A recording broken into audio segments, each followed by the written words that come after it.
And we are finally live, folks. Good morning, good afternoon, good evening, wherever you guys are placed. This is the Catholic Publicist, and today we'll just be having a bit of a chill video. Lord willing, this might have a second part as well, because I've still got to review the second video between these two frauds, Esther Dhanraj, aka Hindu Jezebel, and Tovia Singer, or rather call him Abdul Takia Swinger. Good to see you, Dean, servant of Jesus Christ. Hey, John, good to see you. Just waiting for more people to show up.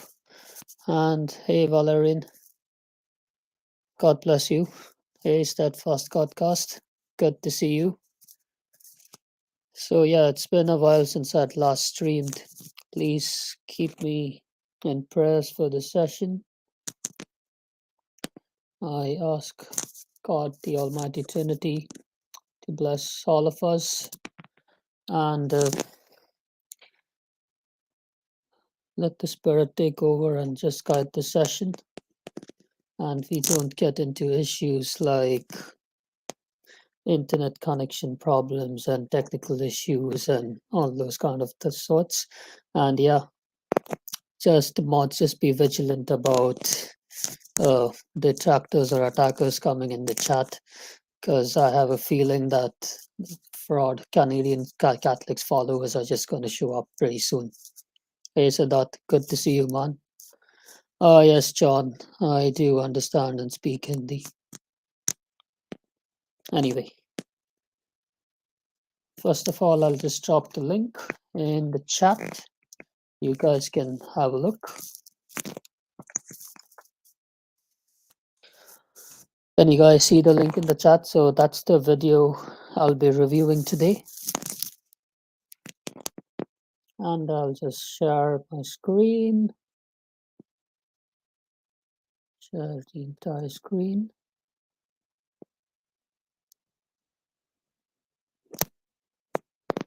Got it. So you should be able to see my screen as well. Hey, Lucian. Good to see you, man. Long time. I just want to check if the audio is good. Outreach Judaism. This is an international organization dedicated to countering the... Is the audio good, guys? I just want to check that. I know you guys might take some time to respond because there's about a 10-second lag. Cool, audio is good. Hey, CCDV. Nice, sweet. Okay, so I'm just wondering, why is this Hindu Jezebel in the first place having an interview with this lunatic, Tovia Singer? I just can't understand. And they just gang up together and they bash Christianity. I just don't get it. First of all, she comes from the Hindu nationalist movement. Hindu nationalist movement was born, has its roots in anti-Semitism, by the way. Okay, that's another story. I might cover a bit of it during today's video, and probably more in part 2. And the other thing, this Jezebel goes about attacking the Old Testament and also the God of the Old Testament. So I just don't get it. Why are both of them sitting over here attacking Christianity? And on top of that, there's a third guy called Jerome Anto, who's supposed to be debating Tovia Singer in this conversation. He's supposed to be debating him, okay? But you'll see what kind of a character Jerome Anto is too. All right. efforts of missionaries and fundamental Christian groups to convert Jews. Do not miss today's show. It's a talk between a rabbi, a practicing Christian, and an ex-Christian. Rabbi Tovia Singer is a practicing Jew and is better known for founding Outreach Judaism. This is an international organization dedicated. Outreach Judaism. Rabbi Tovia Singer with the wife cow worshipper. Yep.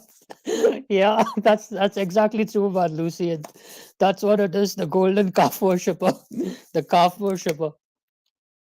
dedicated to countering the efforts of missionaries and fundamental Christian groups to Oh yeah. That's Tovia Singer, your classical quote unquote counter missionary. convert Okay. Jews. He is a world renowned public speaker and lectures over 200 times each year around the globe. He lectures 200 times each year around the globe. I just see him on his YouTube channel. Where does he lecture around the globe? In countries like North America, South America, Europe, and Israel. He's also the author of the book, Let's Get Biblical. Why doesn't Judaism accept the Christian Messiah? And he's a frequent guest on television and radio shows. He has vast knowledge of topics such as anti Semitism, Holocaust revisionism, Jewish and Christian history, and If he has vast knowledge of topics like anti Semitism, he shouldn't be talking to you. of course, Christian missionaries. So he has had numerous interviews on radio and television over the years, and he continues to teach thousands, bringing back many to Judaism. And our next guest is Jerome. Now, listen carefully, folks. Jerome. Now, Jerome is supposed to be a Christian who's supposed to be debating, quote unquote, debating Tovia Singer in this interview. Now, Jerome needs no introduction on this show, but for those of you that are just tuning into my show, Jerome Anto is a practicing Christian Practicing Christian. She's saying he's a practicing Christian. Just hear that. I'll just play it again. from India and Judaism. And our next guest is Jerome. Now, Jerome needs no introduction on this show, but for those of you that are just tuning into my show, Jerome Anto is a practicing Christian from India. Practicing Christian. Okay. Practicing Christian. And founder of Hindustani Christians, a group of Indian nationalist Christians. Jerome Huh? Hindustani Christians. Okay, fine. But a group of Indian nationalist Christians. What does that mean? I really don't get it. Indian nationalist Christians. as we all know, is dedicated in countering the efforts of church in general and radical Christian evangelicals in particular. Jerome counters radical Christian evangelicals in particular. Tell me, man, all the Indians in the chat, John, Ahmed Khani, Siddharth, tell me, have you come across any radical Christian evangelical in India? Do they even exist? No, they don't exist. Uh, and Jerome is countering radical Christian evangelicals in particular. If Jerome is a practical Christian, why, I mean, a practicing Christian, why would he even care about radical Christian evangelicals? Come on, man. Even we guys who live in the West, we have seen radical Christian evangelicals preach on the streets. Do we give a damn about them? No, we just let them do their thing. Is Jerome even a Christian?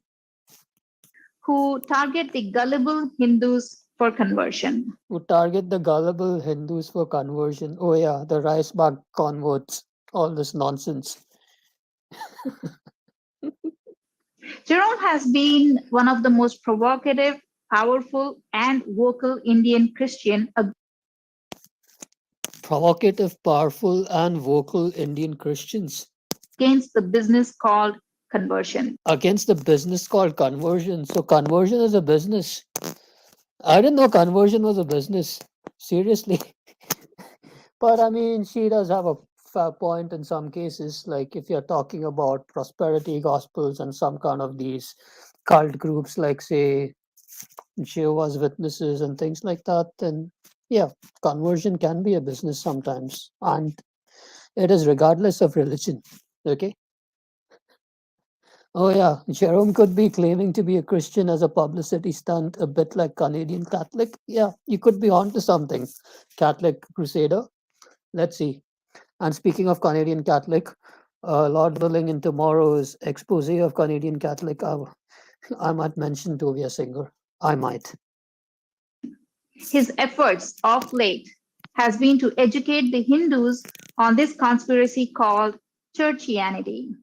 Churchianity. Again, he's talking about evangelical churchianity and certain fringe groups of evangelicals selling prosperity gospels and things like that. He's not targeting mainstream Christianity. Yeah, servant of Jesus Christ. He's an ex Hindu who's become a Christian. And yeah, I can testify to that.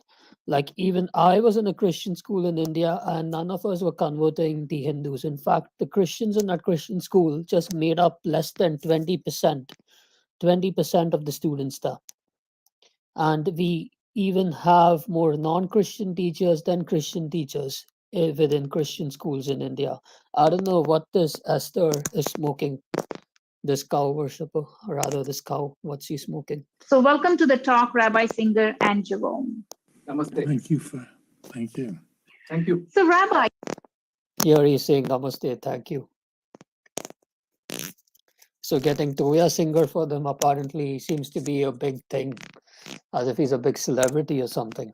Seriously. yesterday I was actually watching you on a podcast called Myth Vision with Dr. Robert Price. Myth Vision, it's an atheist channel. That guy is a militant atheist. And then on top of that, he's with Robert Price, who's a Christ myther on top of that, who thinks he's a historian. Dr. Robert Price, I don't know.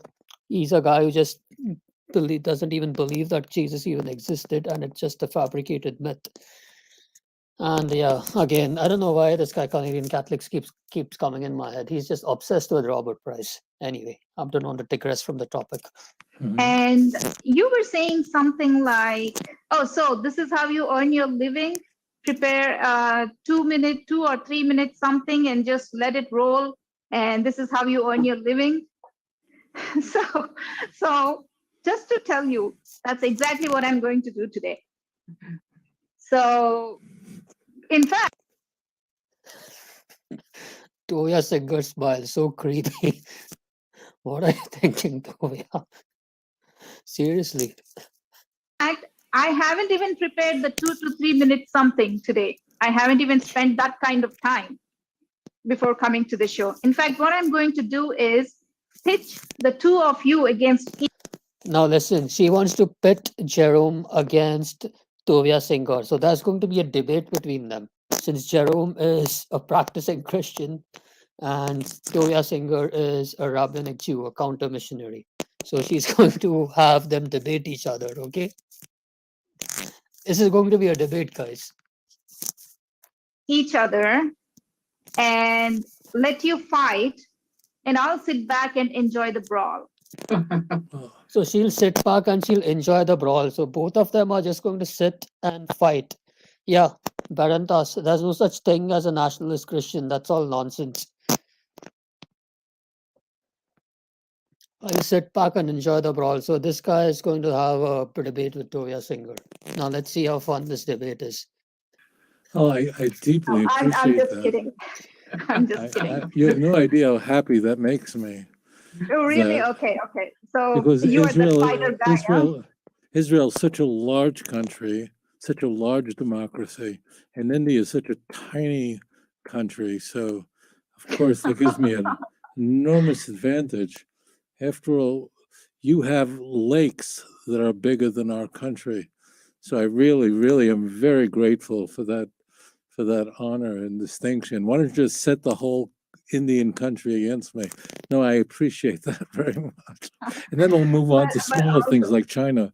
Yeah, go ahead. Yeah. Size of the country doesn't matter, because I've seen you in several of your shows, your debates with such apologists like William Lane.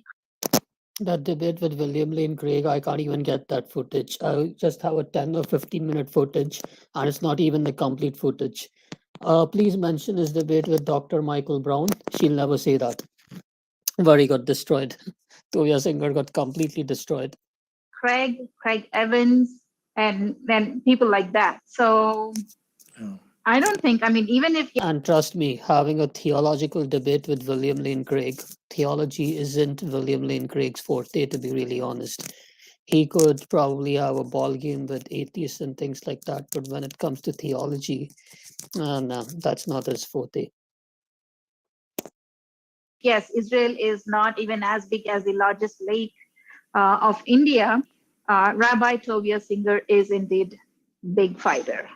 Yeah, So A big fighter. He's more of a big coward who hides behind Muslims, attacks Christianity. I'll give that to you. But yeah. what I'm really going to do is I will let the two of you talk Hmm. because the kind of work that you are doing is what connects you both. So The kind of work that you are doing is what connects you both. So I thought this was supposed to be a debate. Now she's just trying to say the kind of work they are both doing. So like Tovia Singer, he's a counter missionary, and this guy is also claiming to be a counter missionary in India, but says he's a practicing Catholic. I just don't get this logic. I'm sure Jerome has prepared little more than just 2 or 3 minutes something for you. So we'll Sure, just let it rolling. sure. So Jerome, Okay, so the debate between the two of them is going to start. I don't know what they are going to debate about. I want you to open the talk. Um, First of all, thank you so much for arranging this talk. And Rabbi, I am ever grateful to you for coming over the show. I have been wanting to talk to you for the last 1 year. So, because I've been going through what Israel has gone through over the years, over the thousands of years, and I've seen my own country going through a similar situation. So my first question is, Rabbi, is I would like to know what are the challenges that Israel has gone through. Huh? I thought this was supposed to be a debate. That's what Esther was saying. This was supposed to be a debate. She kept saying it on and on again. These two are going to brawl, but instead it's just an interview. It's not a debate. I'm so disappointed, seriously. And he's just asking about Israel's challenges. I thought he was going to have a debate with Tovia Singer. What the heck? I just don't get it. In the last few years, few decades, ever since 1948 when Israel was formed, and how the evangelicals have somehow tried to seep in into Israel and been able to uh, uh, remove the carpet from the feet. So I wonder what kind of challenges has Israel gone through. Okay, so So he's talking about the evangelical missionaries coming over there. Personally speaking, I have mixed views about the evangelicalism going on in Israel because even they also have their vested interests, to be really honest. So just to be fair with Tovia, he does make a fair point over here, but then that's not really the big picture.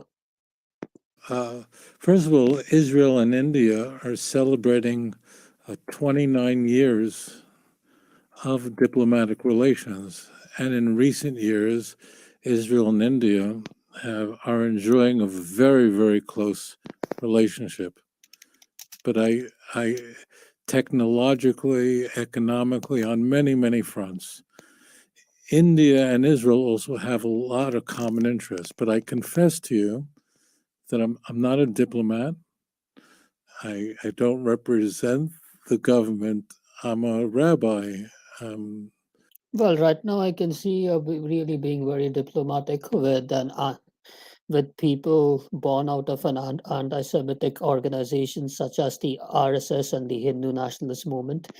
Why are you being so diplomatic, Tovia? These are the people which hate the Jewish nation. They were born due to anti-Semitism, anti-Semitic sentiments. Seriously.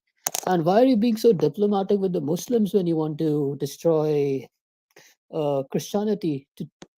How can you say you're not a diplomat, man? You're doing such a good job when it comes to diplomacy, going against people whom you shouldn't be agreeing with, but bashing Christianity, banding together with them. I really don't get it. You should win the Nobel Prize for diplomacy.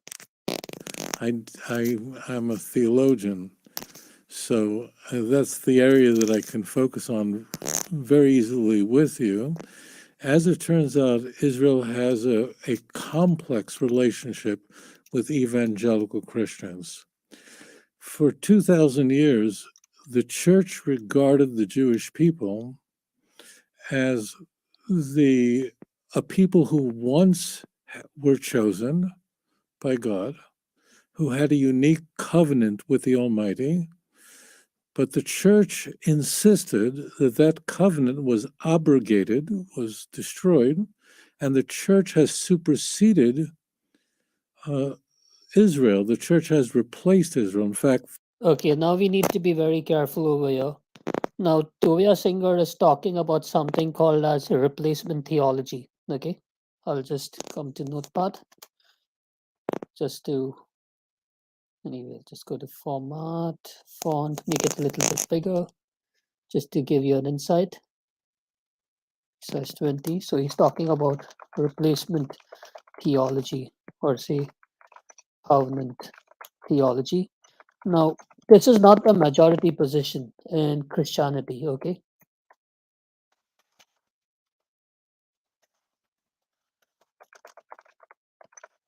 And certainly not a position within the apostolic churches.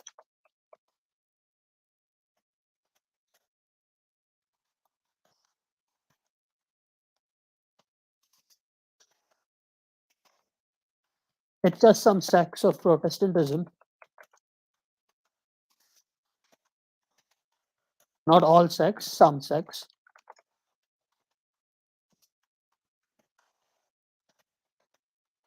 Okay, so he's just talking about that. So Tovia at this stage, he's not really refuting Christianity. He's just refuting some subsect of Christianity or some views which some Christians hold, which unfortunately is overtly represented, especially by the evangelicals, rather a subset of evangelicals who go to Israel to proselytize. theology is called replacement theology, and the church is the new Israel. It's also The church is the new Israel. Yes, that's true. called covenant theology. And the Jews have lost all their blessings. And Augustine takes this further in his work called The City of God. I need to see where he's quoting from.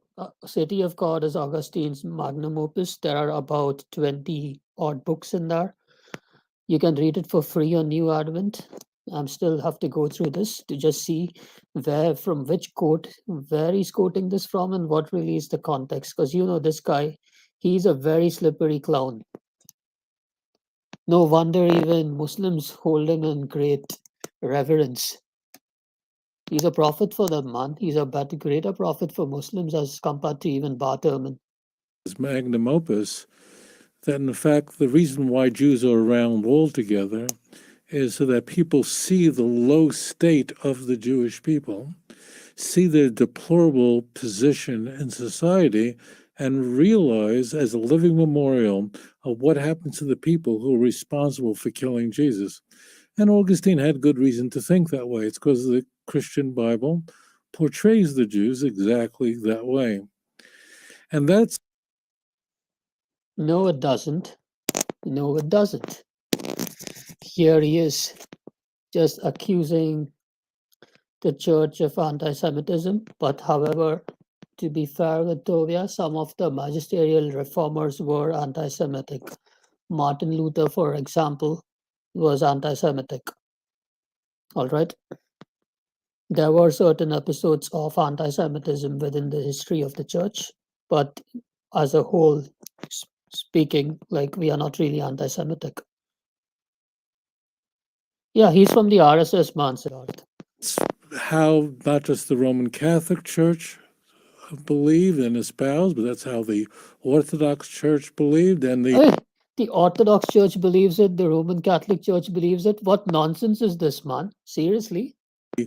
earliest reformers were all virulent anti-Semites. From I could say that about Martin Luther and maybe John Calvin, but I'm not sure about the others. Luther and Calvin and Bucer, they all were. and they all believe this. But something dramatically changed in the church in the 19th century, where there's a man, his name was John Nelson Darby, had a new view. And the new view is that the Jewish people have a promise from God that cannot be undone, cannot be abrogated. And in fact, God still has a covenant with the Jewish people, and the Jews must return to the land of Israel. Okay, now Tovia straw man about the Christian Bible. Okay, so let's go to Romans.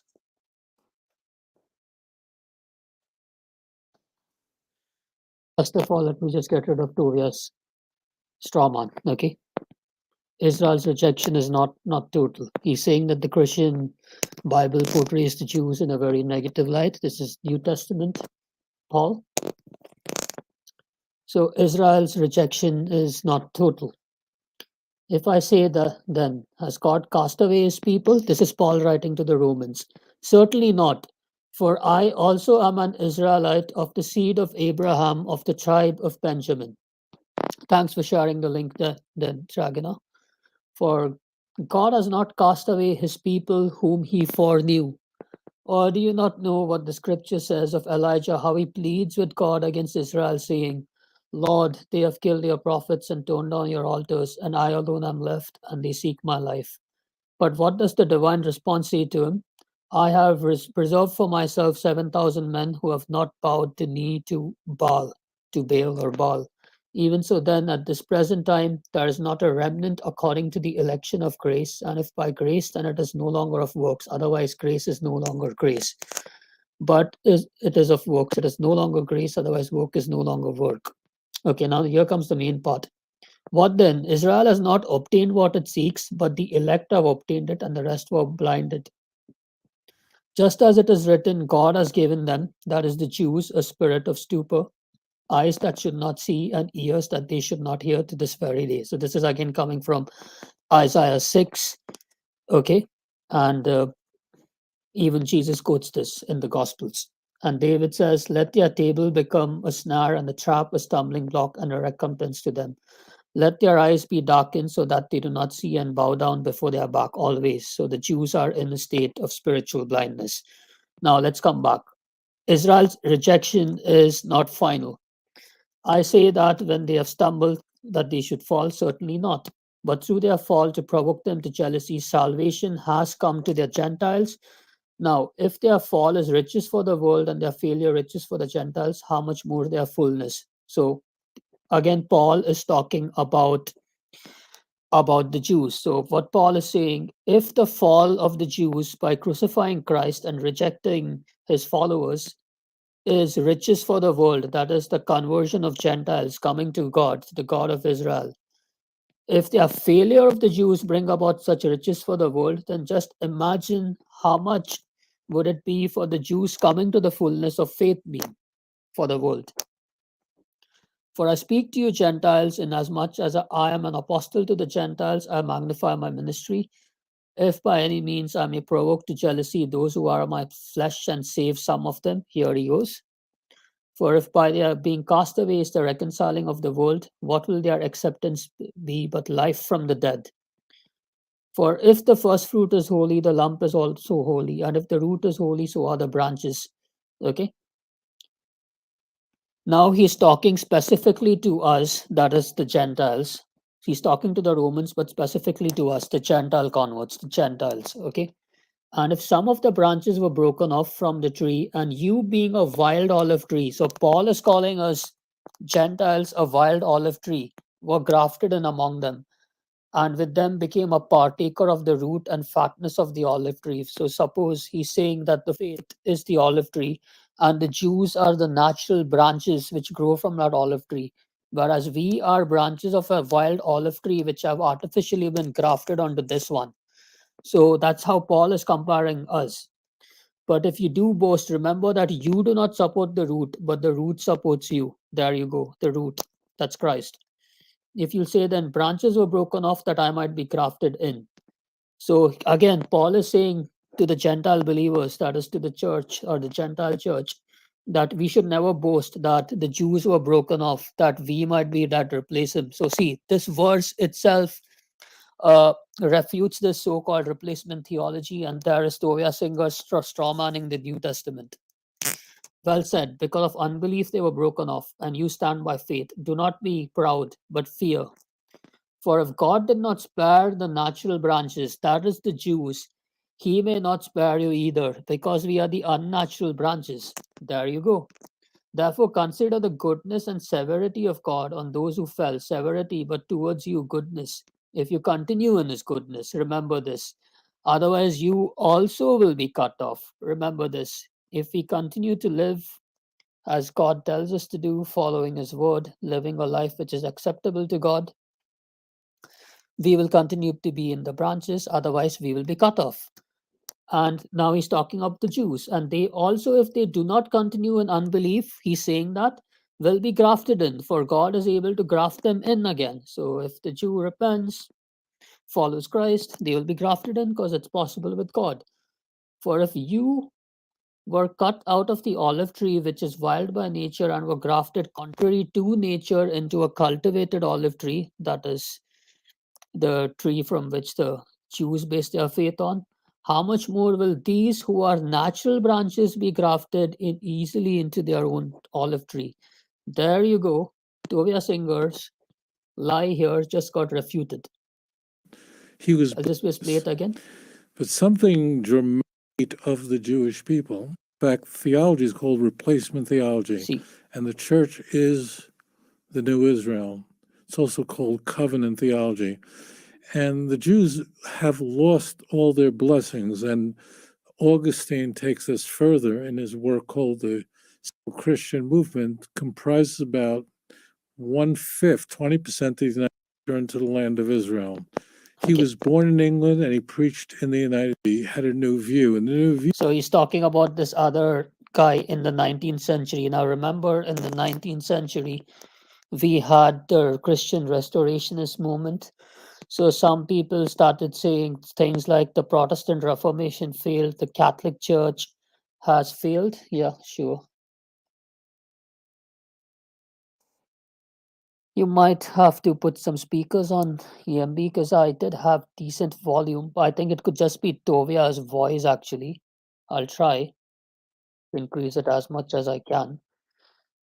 So this guy, John Nelson Darby, he's saying he had a new view. is that the Jewish people have a promise from God that cannot be undone, cannot be abrogated. It's not a new view, man. I just read it out to you from Romans 11. And in fact, God still has a covenant with the Jewish people, and the Jews must return to the land of Israel. He was born in England and he preached in the United States, and his ideas was spread by very famous people like Cyrus Schofield, Moody, and others. As it turns out, today, the evangelical Christian movement comprises about 1/5, 20% of the United States, largest voting bloc, and they're very, very pro-Israel. Very pro-Israel. There's only one catch because there's no free lunch. And the catch is that they are very pro-Israel, but they also are very committed to converting the Jewish people to Christianity. It is, in fact, these very same people who are very pro-Israel, and you have these kinds of people in India, and you have these Pro people in India, really. I wonder how many missionaries are there in India who are very pro Israel. Name me one. Name me five. sort of people in the Far East, where I used to be a rabbi in Indonesia. It is these people who have this view who are the most committed to converting the Jews to Christianity. To our people, this is an existential threat, and therefore it's Let me just rephrase that again. His voice has suddenly grown a bit soft. people in the Far East, where I used to be a rabbi in Indonesia. Okay, now hear this sentence, guys. Again, hear this sentence again. It is these people who have this view who are the most committed to converting the Jews to Christianity. Okay, so these people convert the Jews to Christianity. Now he's calling them a threat. To our people, this is an existential threat. To an existential threat. What are you smoking, Tovia singer? Now that's one thing. Now he's talking about the evangelicals converting Jews, but let me tell you one thing. 80 to 90% of Jews on planet Earth, 80 to 90% of them are atheists. They are secular. Forget Christianity, forget Judaism. If you're going to Israel, 30 to 40% of them are secular. They're having things like gay parades and all these kinds of things happening in Israel. You should be worried more about atheism and secularism and woke culture growing in Israel than Christianity. Seriously, man. I don't know what you're smoking. That Christians are a threat to your people. And therefore, it's vital for us to respond to these very serious charges that are made against the Jewish faith. What serious charges? And my role is to respond to very, very serious accusations against Judaism. To respond to very, very serious accusations against Judaism. Yeah. Like your YouTube channel, you sit over there, and when Christian debaters ask you for a debate, whether it's Michael Brown or somebody who could challenge you for a debate, someone who knows Hebrew, or even some messianic Jew who knows Hebrew, like from One for Israel ministry, nah, you just chicken out, or you don't respond to them. Why are you so scared, Tovia? Because while on one hand, these evangelical Christians are very pro-Israel, meaning for the country, and they are very supportive in every way, economically, of the state of Israel. On the other hand, they are very committed to evangelizing and destroying the Jewish faith. Destroying the Jewish faith. Really, destroying the Jewish faith.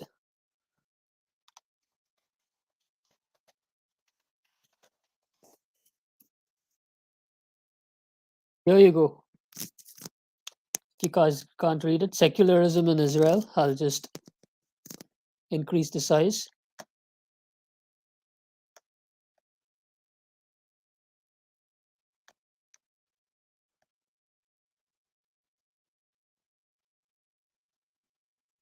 Separation of religion, differences in the Jewish population.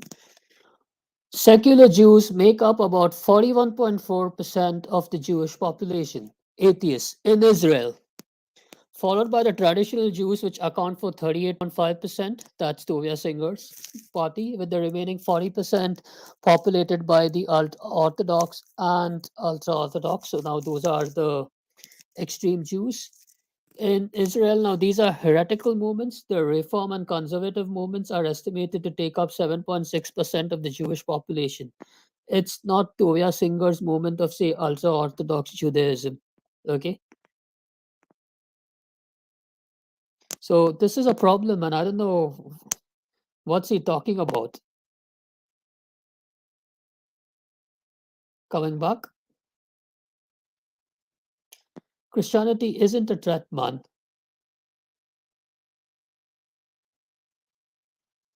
See, in terms of religiosity, I'll just increase this thing a bit. Jews aged 20 and over 44% define themselves as secular, 27% define themselves as traditional, 12% as traditionally observant, 9% as Orthodox, and 8% as ultra Orthodox. By the way, when Jews are saying that they are traditional and traditionally observant, that doesn't mean that they actually follow God. They are just cultural Jews, like how we have cultural Christians who keep Christian festivals and things like that, but would rarely attend church service and things. They're just cultural Jews. That's about it. Okay. So they're just following some Jewish customs and Jewish laws, but not necessarily worshiping a God. Where Tovia Singer falls in is this category over here. And if you're talking about Christianity, what is it? Less than 5%, 3%, 2%? Messianic Judaism? Messianic Judaism doesn't even make up 1% of Israel's population, by the way. Just to be clear with facts and figures. I don't know what this guy is smoking. And that's why I have to respond to their very, very aggressive programs Very, very aggressive programs. Seriously. Very, very aggressive to programs. evangelize the Jewish people. So, Rabbi, my next This guy, so-called Christian, he is supposed to debate Tovia Singer. Instead, he's asking him questions just to attack Christianity. question to you is the population of Christians in India is just 2%, suppose 2%. And I'm sure it is a similar such percentage in Israel as well. But how come they are so powerful? How are they so powerful? That's my question. So How are they powerful? Seriously, what kind of a stupid question is that? How are they powerful? Come on, man. In India, 2%. Do you see any Indian Christians in top political positions? No. I could argue that some of them are influential, but then the same could go for Hindus, the same could go for Muslims. In fact, we have so many Muslim politicians in India, especially in North India. What nonsense is that? Seriously. the question is, how are Christians so influential Yes. in both of our countries? Yeah, because in India, though they say the percentage is small, they are able to influence policies, arm twist government. Huh? Christians in India are able to influence government policies. Wow. What's this guy smoking? Seriously. Seriously. They can do the way they want to. I'm sure you had such experiences in Israel. Let me just tell you this. So it's really here a very, very different, completely different situation. This guy just told a blatant lie. This Jerome, so-called Christian, who is supposed to be debating with Tovia Singer in this video. What's going on in Asia, you're in South Asia or in Southeast Asia, is that just Christians in general are in high places of government and are very successful economically, and as a result, there's a lot of influence. The same thing was in Indonesia. Are there any Indonesians here? Tell me how many Christians are in power in Indonesia. If there are any Indonesians watching this channel, watching this video afterwards, it's around the 12-minute mark, 12-minute 50-second mark of Tovia's video. Just please take a note of that. Okay. Of late, there was an Indonesian man who had converted to Christianity, a Muslim man, and he's put in prison. Just talks about what kind of influence they have, and are there any Christian politicians or rich people, influential people in Indonesia trying to get that man out? No. What nonsense is this guy talking about? Seriously. Indonesia is the largest Muslim country in the world, 240 million Muslims. But you can be sure that the Christians, roughly about 30 million, have an enormous influence because economically they're doing very well. I also confess to you again, I'm a rabbi, I'm a theologian. I'm not really an expert in the makeup of the Indian government and the influence that powerful people have in your country, but I suspect it's probably the same. But that's not my area of expertise. Here in Israel, it's a little different because we're really surrounded by countries that are less than friendly. Israel is surrounded by, imagine having. You're surrounded by countries, by Muslim countries, yet I don't understand why do Muslims look up to you as a very good apologist and almost like a Muslim apologist? And why do you collaborate with these doxers like Ijaz Ahmed to bash Christianity? I just don't get it, seriously. Seriously. having, Lebanon in the north and Iran's proxy, Hezbollah there. And then you have Syria. I don't FYI, he's talking to a person who's affiliated with the Hindu right wing right now. And just to let you know, Iran has good relations with India. Okay, Iran's got good relations with India, trade relations. need to tell you about Syria. And then Israel has a relationship with Jordan, has sort of a cold peace with Jordan. But if you go further east, you hit Iraq and Iran, and there's a troublesome relationship there. So Israel has always felt under siege. The Jewish people has felt under siege for good reason. And in fact, the Jewish state emerged out of the ashes of the Holocaust. So as a result of that, Israel does cherish any friend they can find. It should be noted that 35 years ago, Israel didn't have a relationship with India, or had a horrible relationship with India. It was a nightmare. India, we're going back a generation ago, we used to host the large conferences on third world countries, and it was basically it was like target shooting. Israel was under attack constantly. Israel and India today are the closest of friends, but alliances change. Here in Israel, there is a feeling that it is evangelical Christians that are Israel's best friends, and I'm very grateful for their support for Israel, but not at any price. I'm not willing to have my family, my people, my nation spiritually destroyed. Oh, really? Spiritually destroyed by evangelical Christians, even if they could be prosperity preachers or not preaching the right kind of theology or having personal intentions of, giving Israel money, supporting them in exchange of, converting people. Okay. But then, I don't know, really, is that your biggest problem, Tovia? Is that your biggest problem? Is that biggest Israel spiritual problem? Let's have a look. Gay parades.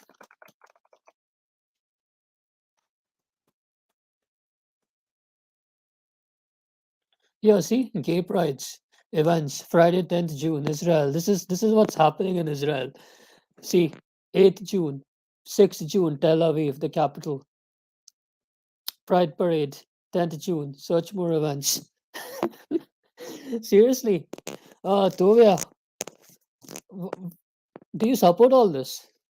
I guess you do, because you see, Christianity is a problem, not all the secular woke nonsense, which has already taken over your country.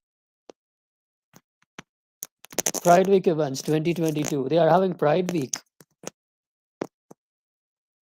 Tens of thousands attend Pride Parade in Israel's Tel Aviv last year. Gay Pride Month, the Times of Israel. Seriously. By these evangelicals, because Let's read that again. Israel's best friends, and I'm very grateful for their support for Israel, but not at any price. I'm not willing to have my family, my people, my nation spiritually destroyed by these evangelicals. Spiritually destroyed by these evangelicals. You have another problem in your backyard, man. And they are already spiritually destroyed, just as you are. Because they support American military support of Israel. That's not a price that we're willing to pay. So these evangelicals are very, very well connected here, not because of finances as much as you would find in the East, but they're very well connected to the government because they're very close to Washington. And as a result, they had just enormous amount of influence here in Israel. And thank God, I have been here in Israel for a year and a half and have changed the map here. So their influence is now receding, and Israelis are becoming more and more aware of the danger that these missionaries pose. It's not Israel as a state which is becoming more and more aware. It's just a certain section of the ultra Orthodox Jews who are kind of linked politically with the ruling party, with Netanyahu, who are concerned with these evangelical missionaries. But if you want to tell them to stop atheism and secularism and all these things, or even Abdulism for that matter, no, nothing. It's just Christianity. You have a problem with Christianity. Yes, we in India face a similar or slightly worse situation because A worse situation, and this guy is supposed quote unquote Christian, and now just look at the lies he's spewing. we were ruled by the Europeans for almost 500 odd years, and we are going to reach 100 years of independence in the next 20 years, and there's a scare that uh, the we are going back to what we were prior independence. There are still There's a scare that we are going back to what we were prior independence. Seriously, what scare, man? What are you guys so scared of? People in India are also like kind of getting more secular if you're discounting the Hindu right wing. I don't know what the scare is. so many, especially Christians, that say that colonizing of India was a great thing. I would no, not many Christians really say that colonizing India was a great thing. Actually, the colonists which had come to India, which is the East India Company from Britain, they had their own goals. After that, the British Crown actually took over. And after the British Crown took over, there was still discontent among the Indians over there. That resulted in a kind of an uprising, but which was crushed sometime in the 19th century. After that, you know what happened? The social reforms which took place in India, they happened due to Christian missionaries. Most of the social reformers in India, they were influenced by Christian missionaries to start schools and even to teach women for women's education, by the way. They were influenced by Christian missionaries, not by the colonists, not by imperial colonism, not by the British crown, but just by Christian missionaries, and you could say even the Catholic Church. I don't know what the heck are you yakking about? Seriously. You would not have been reading or writing today if it weren't for this reformer, for this Indian reformer. I'll just read his name. His name is Jyotirao Phule.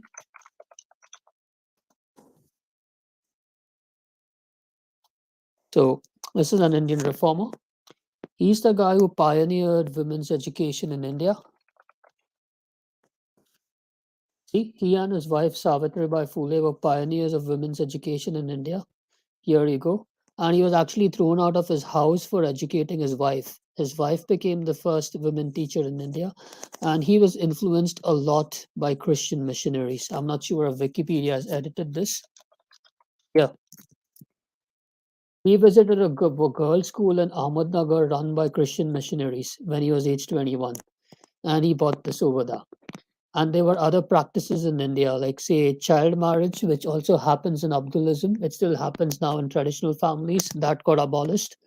Okay, like 6 or 7 years old girls marrying adult men, which also happens, unfortunately, or in Abdulism as well. Same demonic stuff, rebranded as another religion. Yeah, sati, that is the practice of a widow committing suicide. Okay, after her husband dies, so a widow has to end up burning herself in the fire. And there's also another thing called as prohibition of widows from remarriage. If they are not committing sati, they have to live a very much an ostracized life. They were not allowed to remarry at all. So it was that part. It was really that part. I don't know what this cow is talking about here, seriously. because There are even statements put out something to the effect that the reason we are wearing clothes today is because of the missionaries or the colonizers. Absolutely. Not just English medium schools or hospitals. Absolutely. The very reason that we are wearing clothes is because we were colonized at one time. So those are the kind of statements that are peddled. Yeah. You're just throwing blanket statements over there and rhetoric. It's the same kind of nonsense and rhetoric people throw and myths people have about the things like the Council of Nicaea, for instance. These are all blanket statements. Please cite your sources. And that's what we've been carrying on our shoulders, which is not true, because the Indian civilization also is a very old civilization, and it has stood the onslaught of Christianity and Islam. Stood the onslaught of Christianity and Islam. Oh my gosh. Fine, Islam did come over there, but Christianity, please, that's a different story. It stood the onslaught of Christianity and Islam, right? Christianity did not begin in India because of the British coming here or because of the Portuguese coming here. Christianity began in India, in South India, in the first century by Saint Thomas, the apostle, who was martyred, stabbed with a spear on a mountain by your forefathers. Keep that in mind. Also, there are traditions which say that Saint Bartholomew or Saint Nathaniel had also come to India at one point and had evangelized the church. For many years. So, keeping that aside, my next question is this: is it important to convert to Christianity to get salvation? Now, this is important. This is really important. Now, you just see how Tovia just lies. Just lies. Because that's exactly is what is being preached to the gullible Hindus, saying that you're going to be damned if you don't believe in Jesus Christ, if you don't get baptized. Yeah, so it's really good to go to heaven. The idea is very attractive. What makes the evangelical Christian message so dangerous is what they're saying is if you want to be healthy, smoke cigarettes. That means You have to be healthy, then you smoke cigarettes. That's what they say if you want to be baptized and convert as a Christian. that means the idea of going. And remember, this was supposed to be a debate between this Jerome guy and Tovia Singer, and Jerome was supposed to be an Indian nationalist, quote unquote Christian. Instead, he's just giving Tovia incentive to attack Christianity by his questions. Seriously. Going to heaven or something really terrific happening after you die, that's great. That's the good part. The problem is they're selling a counterfeit message. They're telling people if you want to be healthy, eat a lot of fatty foods. Just look at yourself, man. Eat a lot of fatty foods. Just look at yourself. I mean, you should follow your own advice, seriously. Actually, you should follow that advice, Tovia Singer. I can see that you're actually implementing it quite well. If you want to be healthy, take drugs. It's the worst possible advice someone could be given. Now, as it turns out, people are very concerned about the afterlife. They are. People are afraid of dying, petrified, and they don't know what happens on the other side of the grave. And it's the claim of going. Now listen. Now listen. Now listen to these lies which are coming there from Takya Swinger. He's not Tovia Singer, he's Takya Swinger. To heaven is fantastic for a false religion. He's calling Christianity a false religion again. Hey, you're talking to a Hindu there. Is Hinduism not more of a false religion? They worship the calf, the golden calf. Seriously, why are you coming together with the calf worshipper? Because it's unfalsifiable. It can't be tested. You can't examine it. You can't go to a cemetery, dig up dead people, and ask them what happened to you. So it's exploiting a fear that people have. What happens after you die?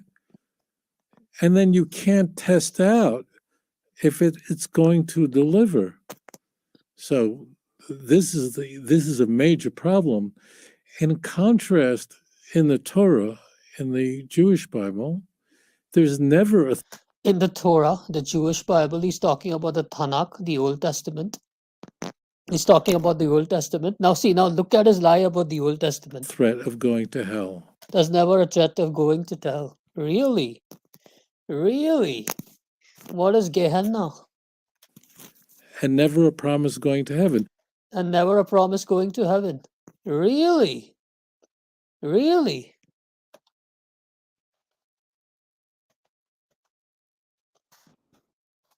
Daniel 12, New King James. Prophecy of the end of time. At that time, Michael shall stand up, that is Saint Michael, the great prince, who stands watch over the sons of the people, and there shall be a time of trouble, as such saying never as a nation. So it's talking about the end times. Yeah. See, even to that time, and at that time, your people shall be delivered. Everyone who is found written in the book, listen, written in the book of life, and many of those who sleep in the dust of the earth shall awake the resurrection, some to everlasting life, and some to shame and everlasting covenant, heaven and hell after the resurrection. Get lost, Tovia, Old Testament, Daniel 12. It's as explicit. There are other places in the Bible where I can show this in the Old Testament, but this is as explicit as it gets. Those who are wise shall shine like the brightness of the firmament. Firmament, that's to like describe heaven, God's firmament, God's throne. And those who turn away, turn many to righteousness like the stars forever and ever.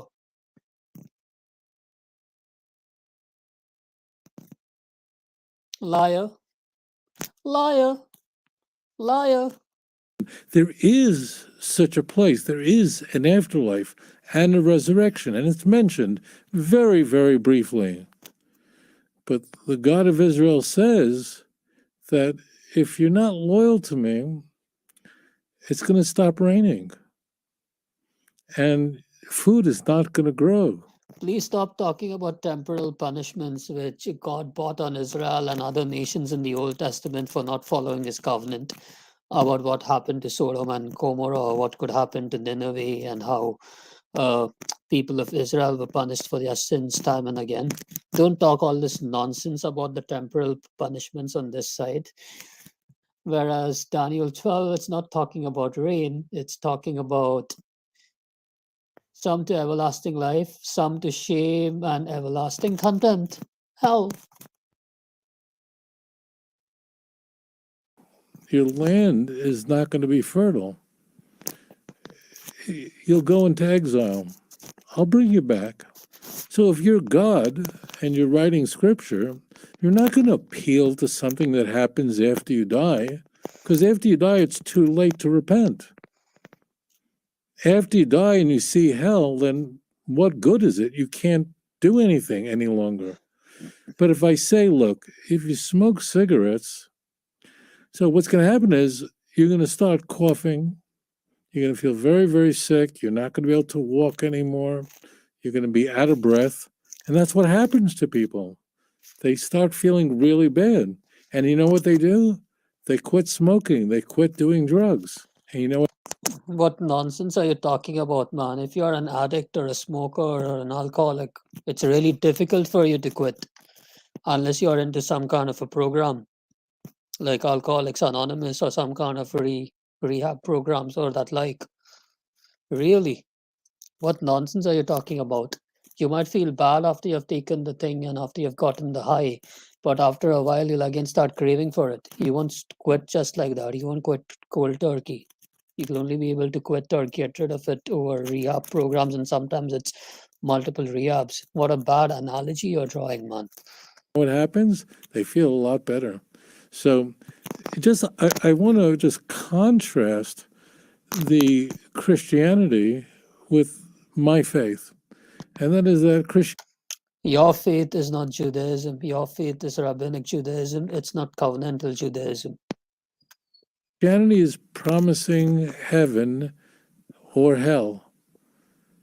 This is in no way matches any message found in the Hebrew Bible, which they claim they believe in. There's no threat like that. No threat like that. What is this? Daniel 12 verses 1 to 2? I don't know. Okay, you'd say that maybe we have mistranslated it incorrectly. Okay, fine. Let's have a look at Daniel 12. What's that site called, man?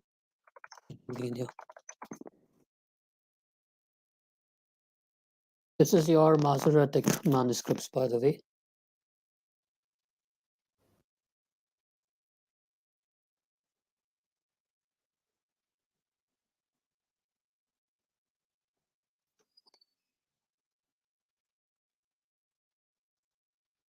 There you go. There's verse 12. And many in the book, that is the book of life written, who is found, everyone to life, these shall awaken the dust of the earth of those who sleep, everlasting, and contempt to shame, and those everlasting. Yeah. Contempt to shame the others. So it's again talking about heaven and hell and the final judgment. And this is the Masoretic manuscript, man. What you guys use. That the resurrection is mentioned, but it's not as a threat. Why? How would you threaten someone about something that you can't test, you can't see? The Torah. Likewise, how can you promise someone about something you can't test or you can't see? How can you promise heaven when you can't test it and you can't see it? Flawed logic, seriously. Abdul logic. Was written by God, and therefore God really can control the weather. He really can control the fertility of the ground. He really is in control of history, and that's what you find in the Jewish scriptures. And what people really ought to do is, when they're confronted with these claims by evangelical fundamentalist Christians, the way to see through it theologically is to compare it to what you find in the Jewish Bible. And what you discover is that the church has altered the Jewish Bible, changed it, manipulated it. Liar, the church has altered the Jewish Bible, changed it, and manipulated it.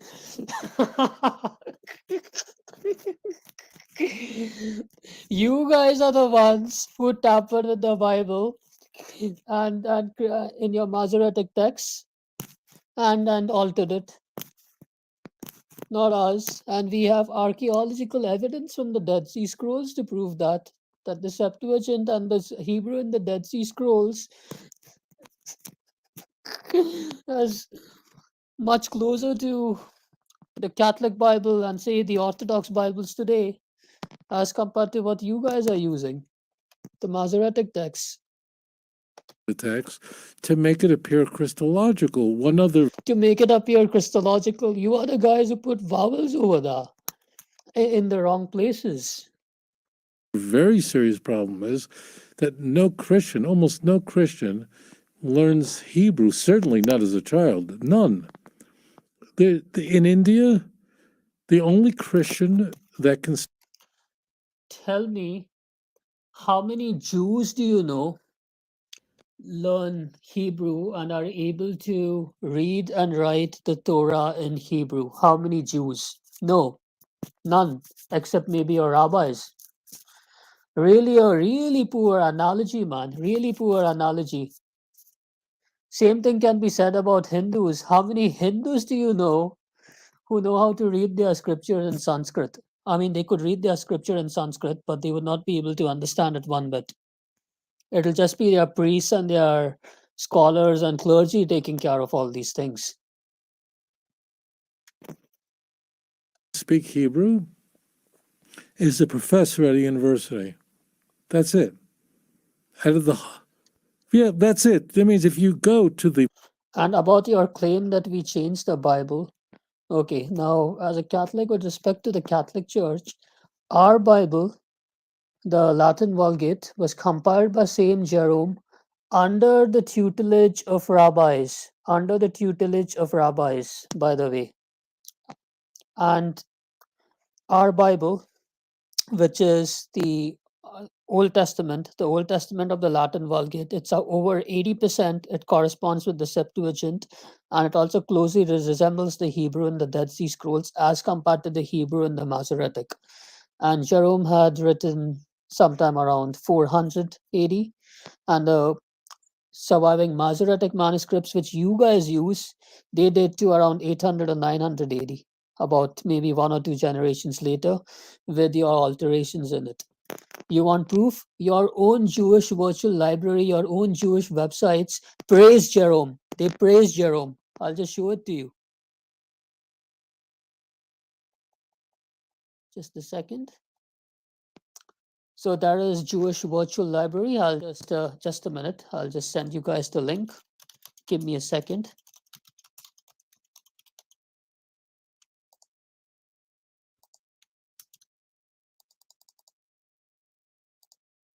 Here you go. And here's the article. In case if you can see it, I've just dropped the link in the chat.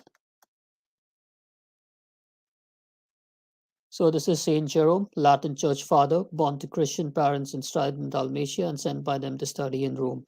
In Gaul, where he lived a life of pleasure after completing his studies, he was overcome by thoughts of repentance. He decided to pursue an ascetic life and joined a group of ascetics in Aquila.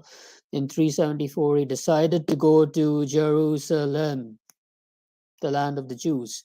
But on his way, he became ill in Antioch and stayed there. For 3 years, he lived the life of a hermit in the desert of Chalcis. There he met an apostate Jew and with his help began to learn Hebrew. He then returned to Antioch, where he was ordained a priest. He proceeded from there to Constantinople, where he met Gregory of Nazianzus, another church father, and heard his discourses on the exegesis of Bible. From 382 to 385, he lived in Rome and served as secretary to Pope Damascus I. During his stay in Constantinople, he was engaged in translating the Chronicon of Eusebius in Latin, as well as supplementing it and lengthening the cover from the 20. Okay, I'll just skip this sentence. Yeah, here we go. Now, this is the part which is this. In 386, Jerome settled in Bethlehem, where he directed a monastery and devoted his time to study. He obtained money to found the monastery from one of his female followers in Rome, Paula, who traveled with several friends to Bethlehem, where she founded 3 nunneries. In Bethlehem, Jerome continued a study of the Jewish language, which he had previously studied in Syria, that is in Antioch, in Bethlehem. And who was he studying the Hebrew language from? From the Jews. Who was he studying the Old Testament from? From the rabbis. Why was he able to produce such a fine translation of the Bible of the Old Testament from the rabbis? I don't know what you're smoking, Tovia Singer. Seriously. Seriously. He had several Jewish teachers. One came from Lydda, and the second, named Bar Hanina, came from Tiberias. Out of the fear of Jews there, Jerome had several Jewish teachers. Okay. Out of the fear of the Jews, the latter was sometimes compelled, and according to Jerome, to visit him at night, and at times he even sent another Jew named Nicodemus to take his place. Because Jerome used to be scared of the Jews sometimes, but then he used to dissent, and at that time the Jews derided Gentiles who would not pronounce the pharyngeals properly, that is, the Jewish alphabet and the pronunciations. Jerome, however, attained such a degree of proficiency in the pronunciation of Hebrew that the transcription of Hebrew words in his writings are more important for knowledge of Hebrew pronunciation at that time. Your rabbis, Tovia Singer, your fellow rabbis have written this site and they have praised Jerome a lot. And you are over here saying that we have changed the Bible. I mean, who gave Jerome the first translation of Hebrew into Latin? Your own rabbis, man. And you're saying we changed the Bible? You are the guys who changed the Bible later using your Masoretic text. Of course, Jerome could have been using the first generation of the Masoretic text, first or the second generation. You guys could have used a later copy. The study of Hebrew prepared Jerome for his important work, a Latin translation of the Bible from the original. This translation, together with this translation of the New Testament from Greek to Latin, was accepted as the official version of scriptures in the Catholic Church, known as the Vulgate, which later translated into English is known as the Douay-Rheims, from its Latin name Vulgata. He translated the book of Psalms 3 times. There's all praise over that. Jerome also made various translations of the book of Judith and Tobit from an Aramaic version that since disappeared. Now, there you see, this is the Protestant claim that these books were only in Greek, right? But they were not so in Greek. There were some Aramaic and Hebrew version which later disappeared. These deuterocanonical books. Here, the Jews are actually talking about it. Yeah, and some that Danker, yeah, Sati was practiced, and it still is practiced in some places even today. This is all nonsense that which these guys are talking about.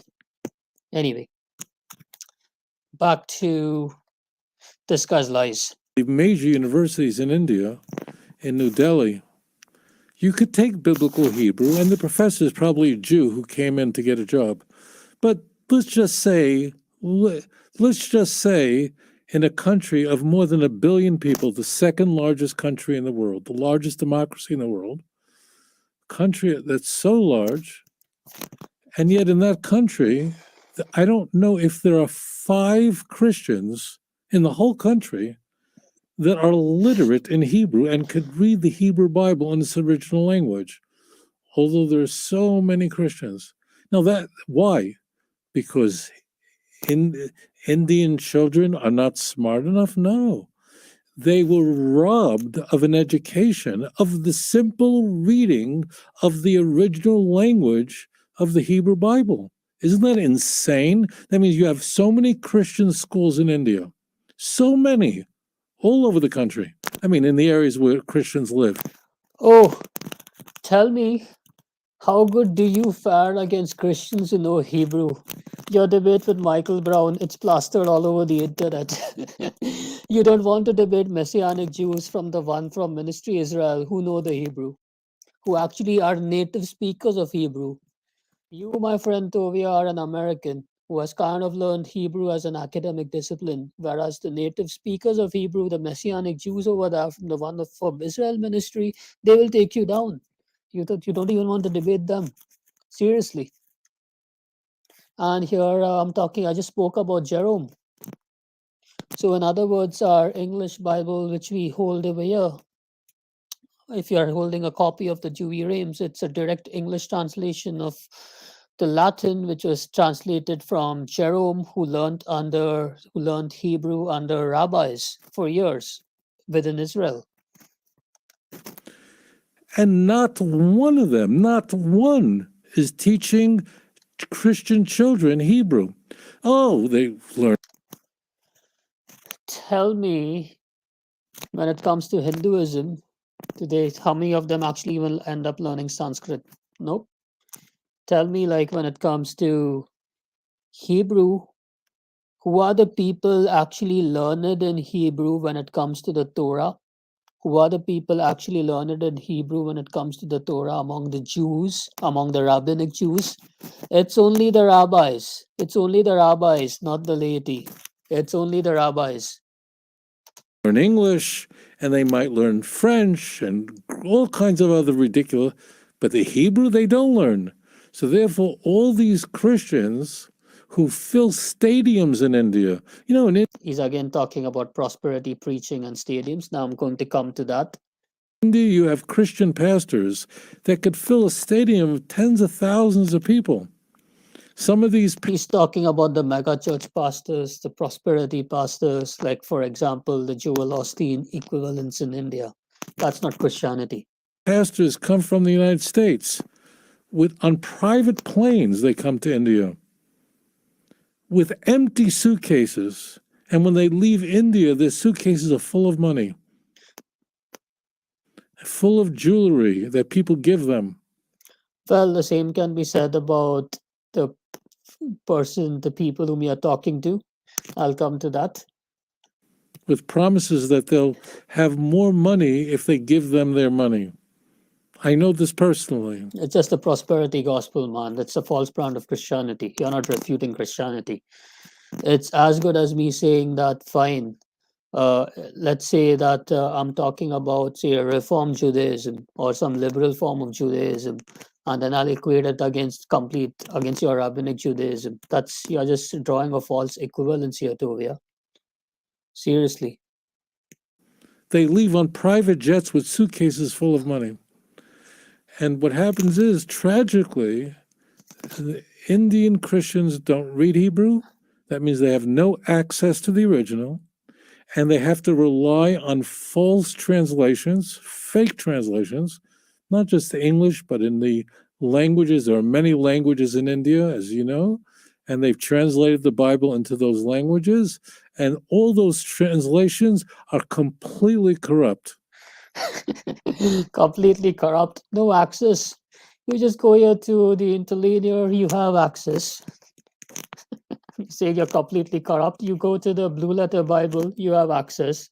Come on, man, what are you guys talking about? And they're completely corrupt. Can you verify that with other Hebrew scholars or even secular Hebrew scholars? No, you can't.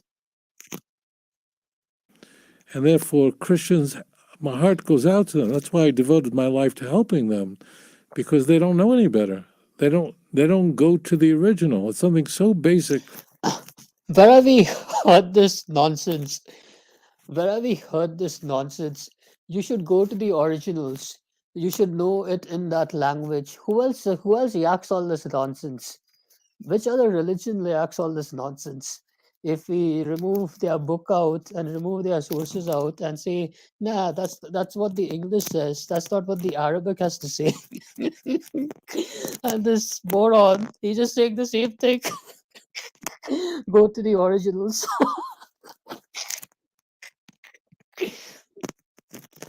Seriously, Tovia Singer, I'll take you more seriously.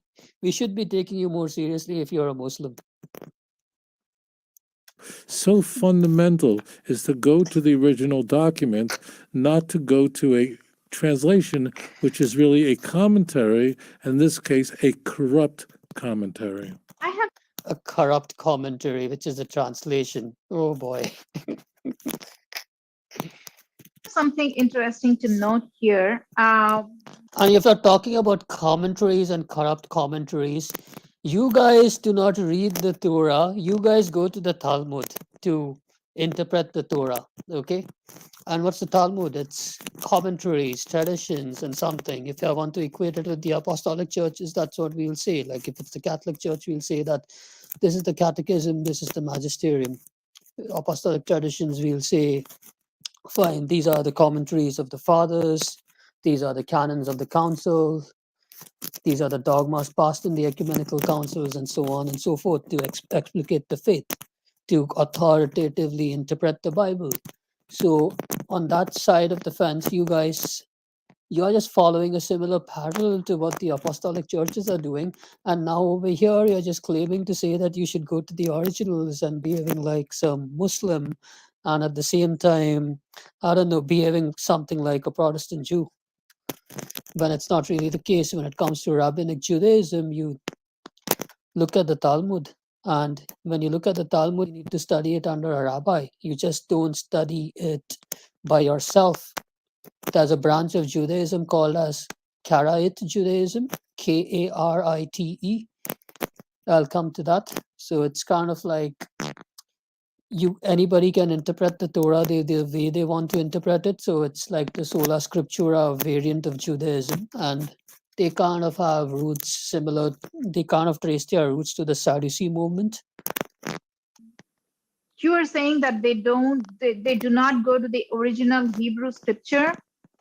In fact, they do not go to the Tanakh portion of their Bible.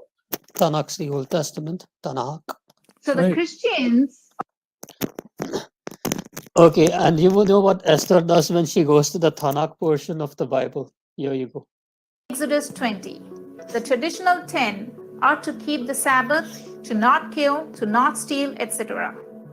In Exodus 34, when Moses is called back, Yahweh replaces 8 of the 10 to include the most bizarre commandments like not sacrificing anything with yeast, like celebrating the festival of unleavened bread, and to not cook baby goats in their mother's milk. Here she is blaspheming the God of the Tanakh. Here she is blaspheming the God of the Tanakh using the Hebrew scripture. And she is here consorting with this guy. Seriously, this is just spiritual harlotry between both of them. I can't say anything more about this. And this other guy pretending to be a Christian. I don't know. Of India do not want anything to do with the Tanakh as long as it suits their narrative. Only in very few contexts, if they want some kind of support to the statements that they are putting out, only then they go to the Old Testament. So when I point out that missing link between Tanakh and the New Testament, they say, oh, no, we do not have anything to do with Tanakh. All we are concerned with is what Jesus had to say. And Okay, now she's again talking about some fringe heretical groups. Some of these evangelical groups, they just kind of say, we only go with Jesus's words. We don't follow the Old Testament kind of stuff. So they'll only look at certain, places in Acts of the Apostles and say certain parts of, say, Paul's letters, and they'll reject everything else and maybe just emphasize on the Gospel of Luke, similar to this canon which that guy had, Marcion, that heretic Marcion, that second century heretic Marcion had. So she's again talking about some fringe, born again, so called quote unquote non denominational groups playing that game, saying we don't follow, we only read the New Testament, we don't follow the Old Testament stuff. what Paul had to say and all the New Testament writers had to say. So, and you are talking about them not reading the scriptures, Hebrew scriptures in its original language. Here I'm talking about not reading the Hebrew scriptures at all in whatever language. That's very, very incisive. They're hard. I mean, there are.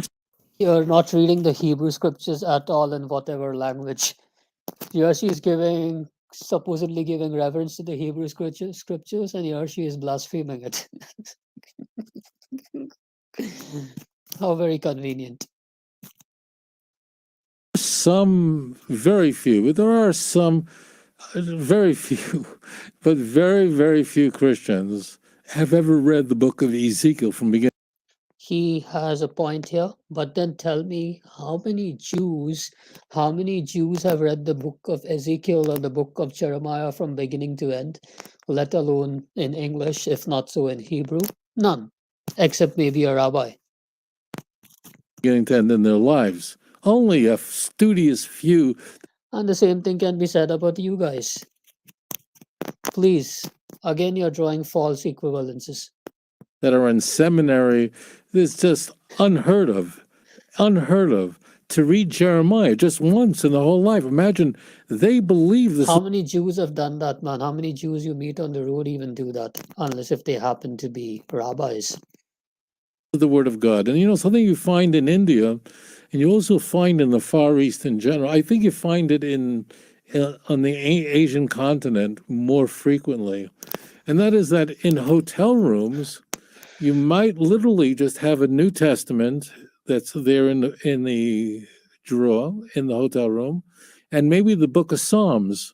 And that's okay. So he's talking about those Gideon's Bibles, which people distribute, and you'd also see some of these street preachers also doing the same thing. If you ever come across them, these small pocket Bibles distributed by Gideon's, which is this Bible, which is this kind of community which sells Bibles, particularly New Testaments in the New King James Version, or you could say in the ESV version, and they often attach the book of Psalms and Proverbs along with it. That's it.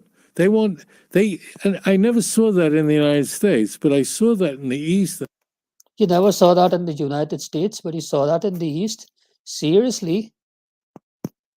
I'm living in a Western country. Seriously? You go to any country, any hotel, even in the United States, in some hotels, you'll just find a copy of the New Testament lying there, the Gideon's New Testament. in the New King James Version with Psalms attached to it. You really are delusional. And throughout the Asian continent that you have only the Christian Bible and maybe the Book of Psalms, and that's it. And you're right; they memorize certain verses completely out of context. I'm going to say this: these Christians don't have a chance. They don't have a chance. Yeah, he's got a point over here. Most of these evangeli fish who will just preach all this lovey-dovey stuff and all this stuff and this prosperity preaching and trying to get you in with a few verses and things like that.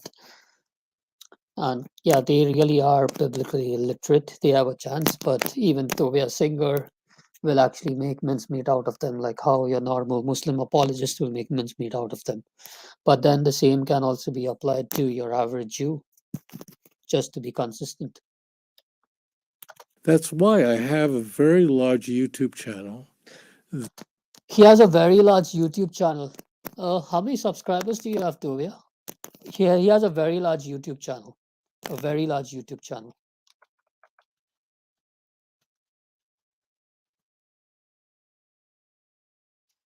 55,000 subscribers. That's not really a large YouTube channel. I could say it's considerably, it's a significant YouTube channel. It's not really a large YouTube channel or a very large YouTube channel. 55,000 subscribers. 55K subscribers. And when was this video done, by the way? It was done over a year back. So back then, he wouldn't have even been having 50,000 subscribers, okay? Do you call that a large YouTube channel? Okay, let's see what your rival, Michael Brown, has.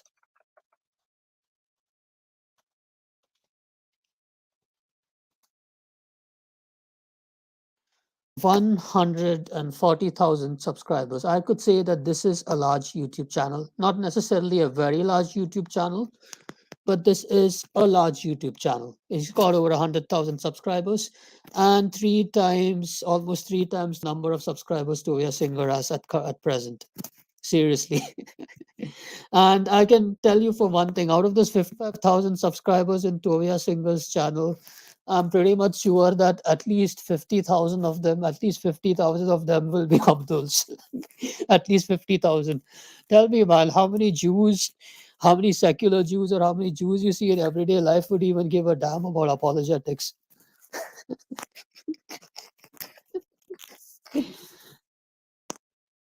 Seriously. That is very successful in reaching That is very successful in reaching so many people, transforming reaching so many people, transforming who? Muslims. Muslims.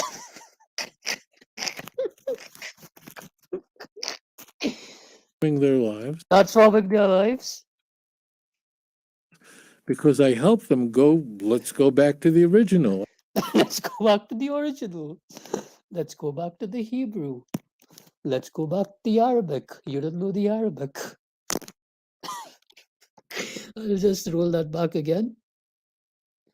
Just for laughs. That you have only that's it. And you're right, they memorize certain verses. I have a very large YouTube channel that is very successful in reaching so many people, transforming their lives Transforming their lives, quote unquote, Muslims. because I help them let's go back to the original. Let's go back to the original. Out of those 55,000 subscribers, I'm willing to bet my life that 50,000 are Muslims. And you're right, they're not reading the book of Isaiah once. They're memorizing certain verses by heart, even though they believe this is the word of God. How many Jews do you know read the book of Isaiah even once? No one. Except maybe if you're a rabbi. Even though the Christian Bible says, look at, I'm prophesied in the Jewish Bible. Who else says that? Muhammad.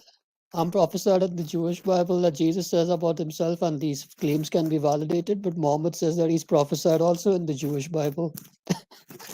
Luke 24:44, and so on. So you're absolutely correct. They don't do that, and therefore their vulnerability is enormous. Just a minute.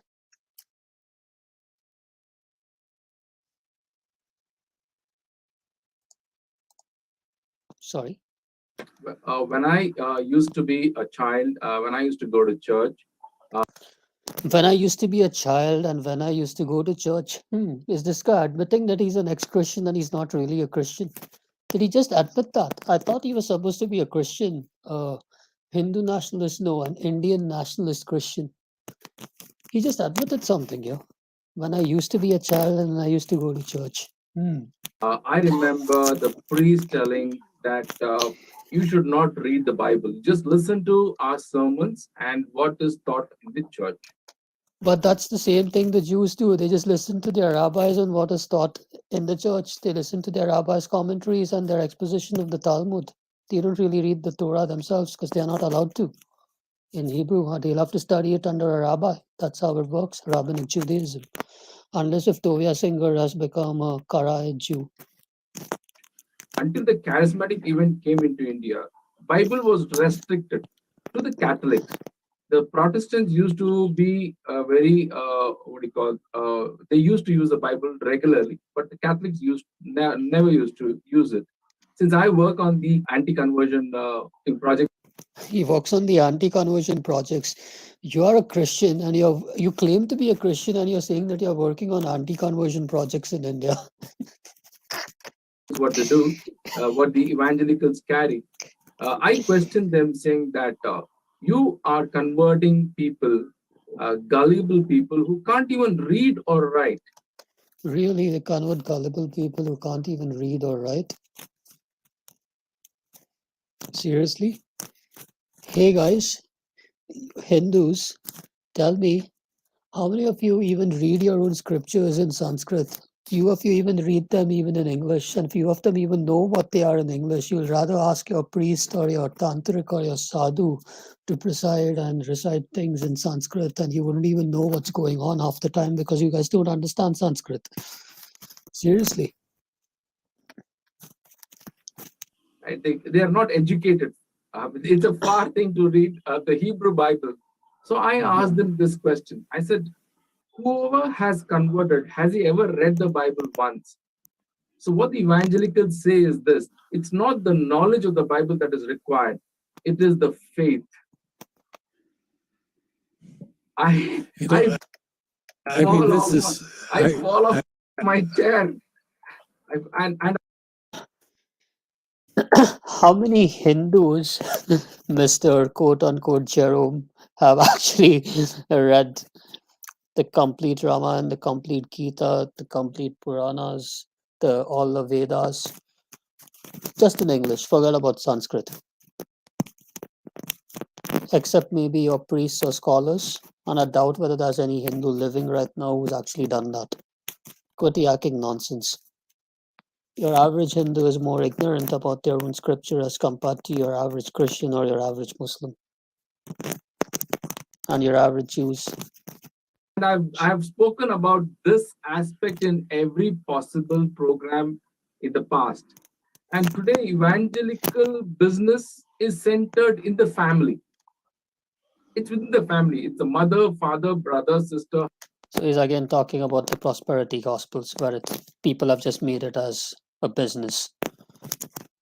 Not necessarily all of evangelicalism, but you could say quite some substantial parts of it. So again, at the end of the day, you guys haven't done anything. You haven't refuted Christianity as a whole.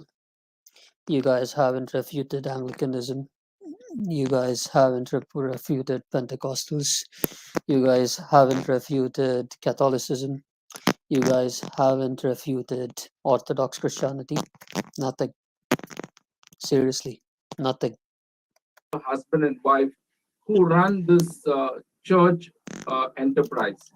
I just wanted to let you know. Recently, the government of India seized several million rupees from an evangelical, a prominent evangelical, who resides in Canada.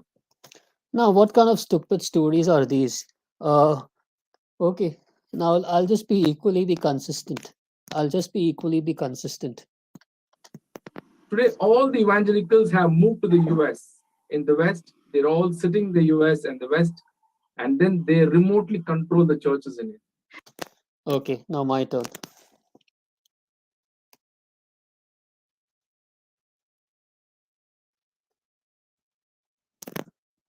I'll just give you some links, some nice, beautiful links to look at about their spiritual gurus, what they have done, especially one fraud called as Osho. A guy called as Osho who was quite prominent in the 1980s. Just a minute, I'll just send links. I'm just looking for them because I'm just using the other monitor. Here goes.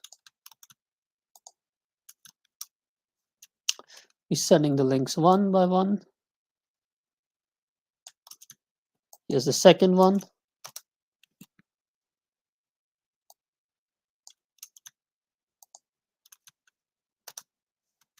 The third one.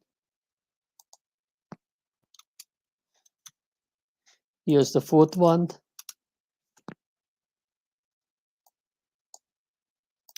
And here's one more. If he calls that as an objection to Christianity, that's really a weak objection. The same objection can be leveled against any religion, any political system, any ideology, which is really a weak objection. Okay, so I'll just read it. Let's see what more he has to say before we So, go there.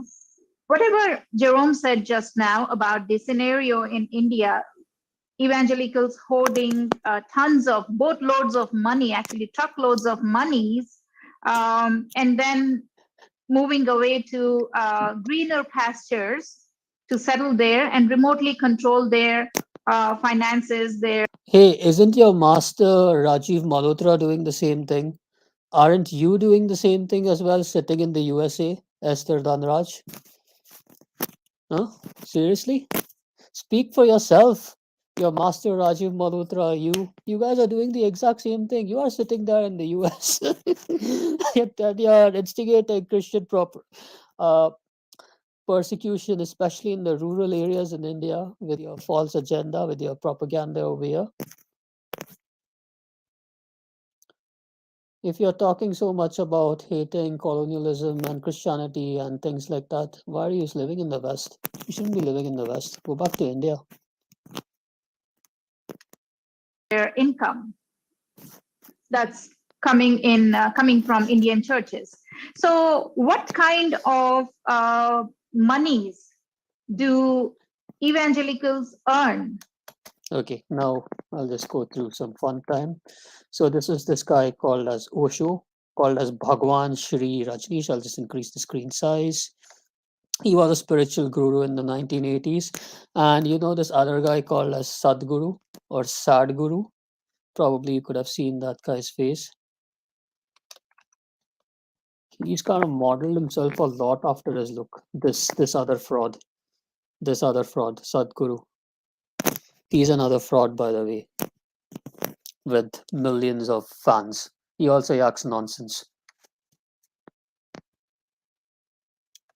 But here, Osho, Oregon, yeah, Rolls-Royce guru who set up commune in Oregon, dead at 58. Here you go.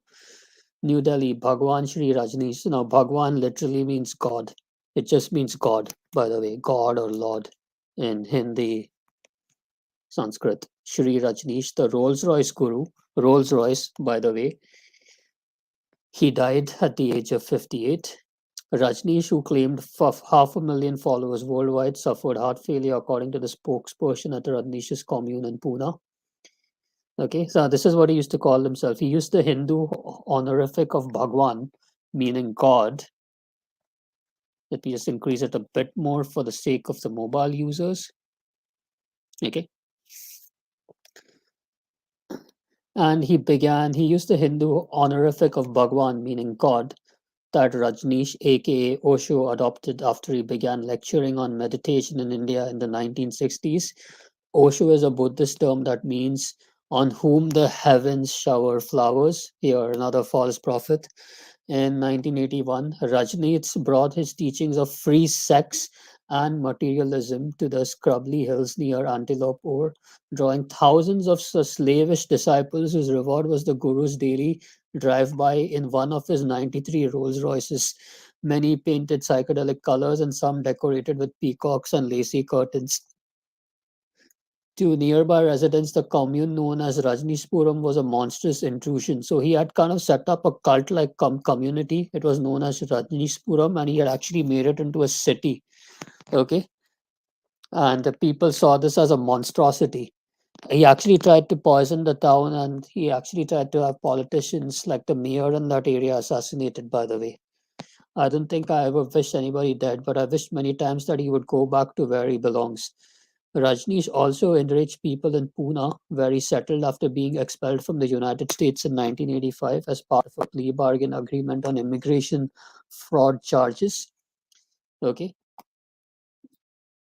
Another militant young Hindu tried to snap Rajneesh. So imagine, even the Hindus got fed up of him with a long life in Pune in 1980. Pune is known as Pune, by the way, Pune. It's an Indian town.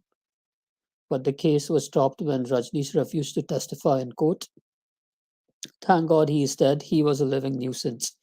We are extremely relieved that our problems have passed away. Okay. So, old school sex, drugs, and Rajneesh's 93 Rolls Royce. So, here he is, swindling people off. Here, people are just waiting in line here for him to get into his Rolls Royce. Rajneesh's first Rolls Royce. Here, and people here, his cult like followers. Here you go. All Westerners also following him. Just imagine, they abandon their Christian roots, they abandon the God of the Bible, they will settle for atheist naturalism and secularism. They will attack the Bible, they will attack Christianity, they'll attack anything that's got to do with Christianity, paint a secular Jesus, call Christianity irrational, but at the same time, they're ready to follow these frauds, these irrational frauds who promise them sex and spirituality and all these kind of things. This is what the world is coming to, folks. These are all his Rolls Royces back when he owned back in the day. Okay, just a second.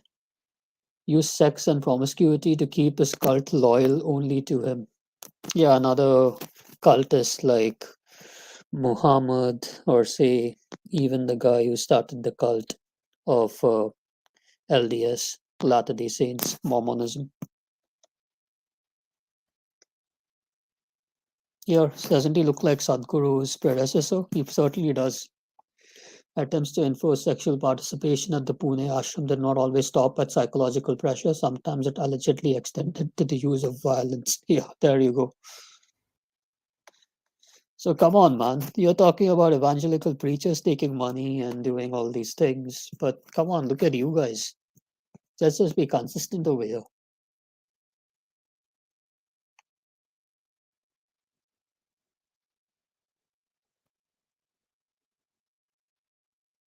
By the way, this Haaretz.com, this is another link. It's an Israeli newspaper. Just a second. I'll just send you this link over here.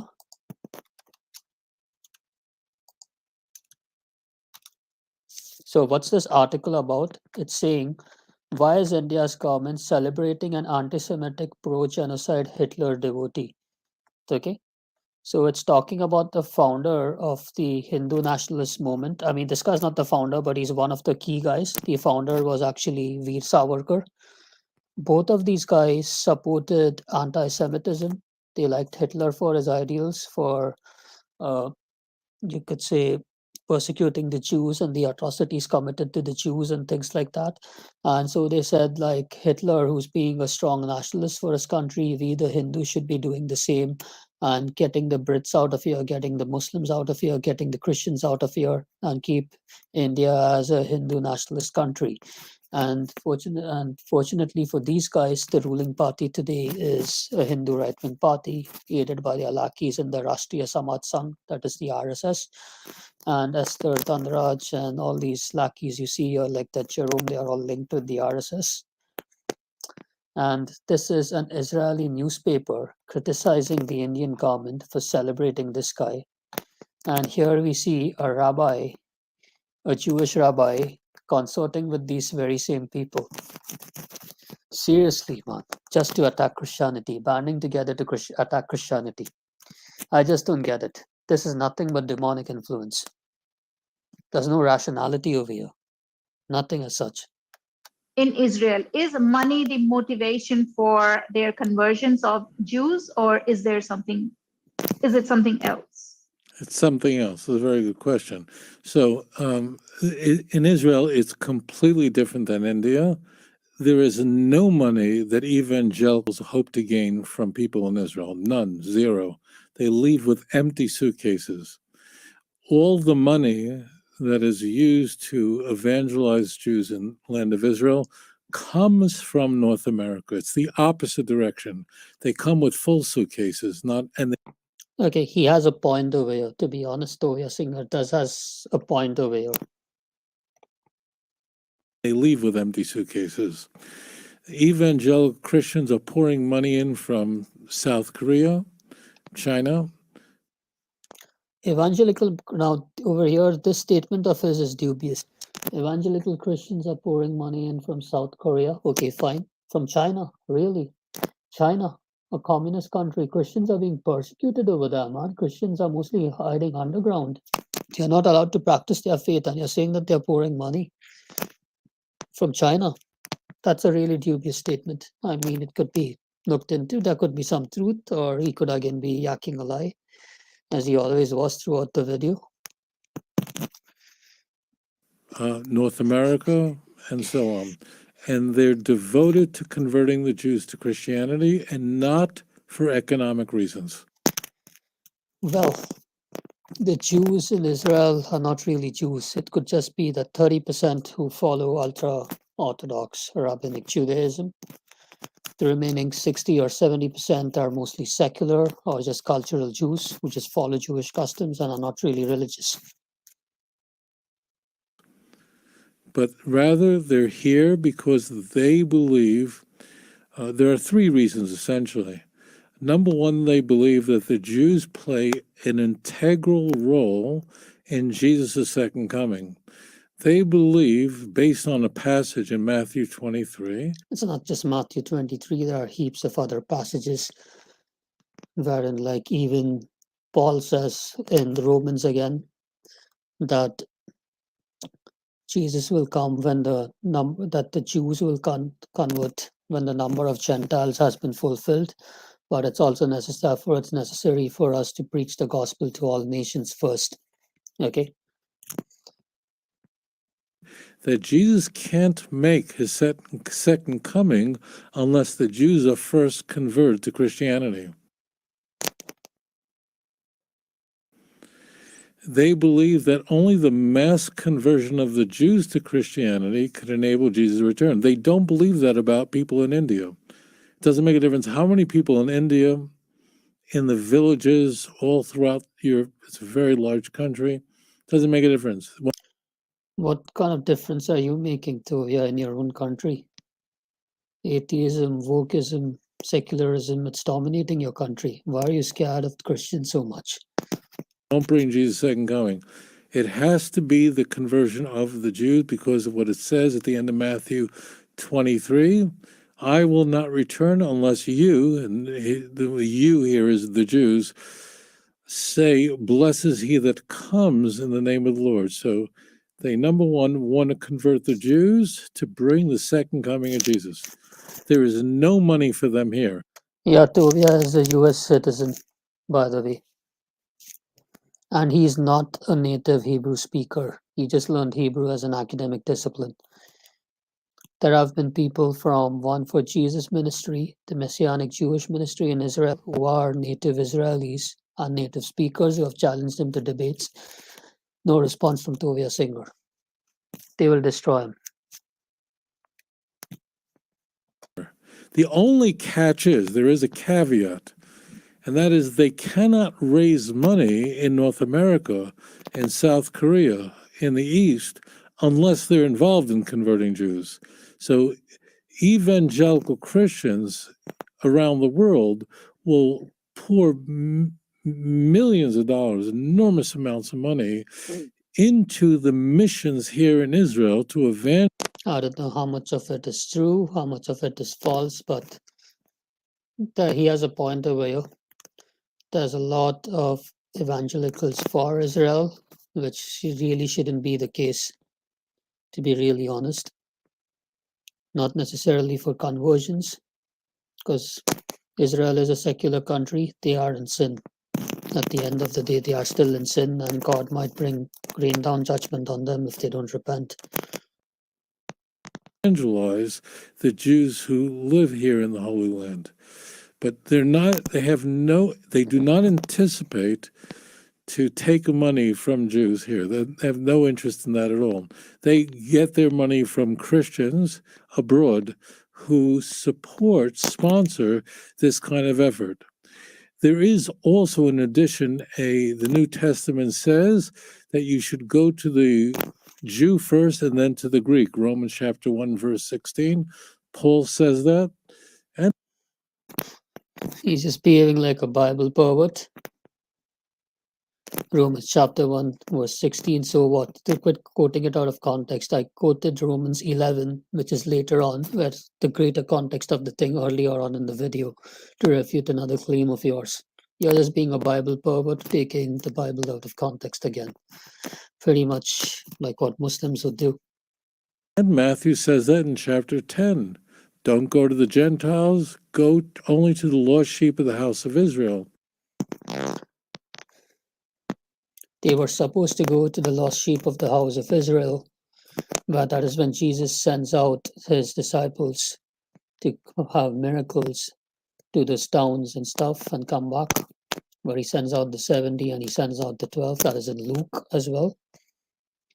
Just to go to the normal towns, don't go to the Gentile towns, because that was Jesus' mission first. But then, since the Jews were prophesied to reject him, they were supposed to go to the Gentiles, and Paul again says that in Acts 13, when the Jews reject Paul's preaching in one particular town and they have him thrown out, and he just dusts his feet and he walks off with Barnabas. The third reason for the interest in Jewish evangelism is that the Jews pose a problem to the church. The Jews by no means pose a problem to the church. Now, this is where I'm going to bust Tovia using his own sources. This is going to be the cream of this video, and there will be a part 2. I'll have to review part 2.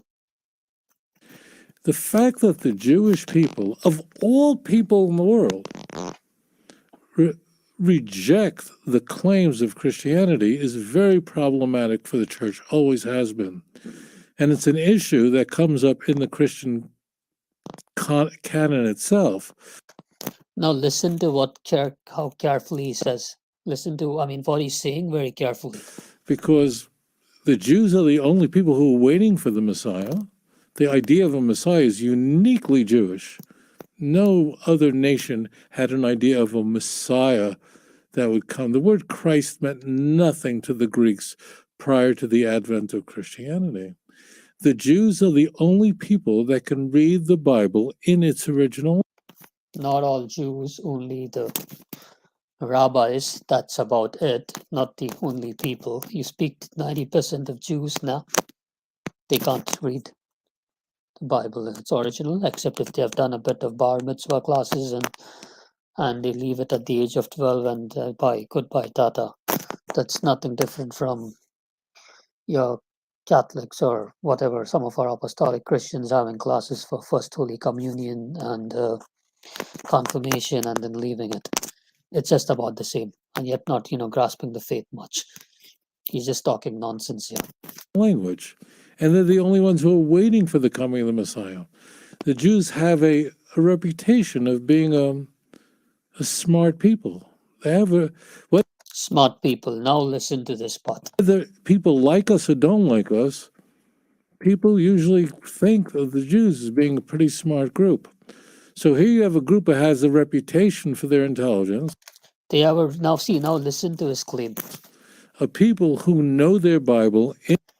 They don't know their Bible in its original. In its original, please. They don't know their Bible. Language. The very people who brought the idea of a Messiah to the world.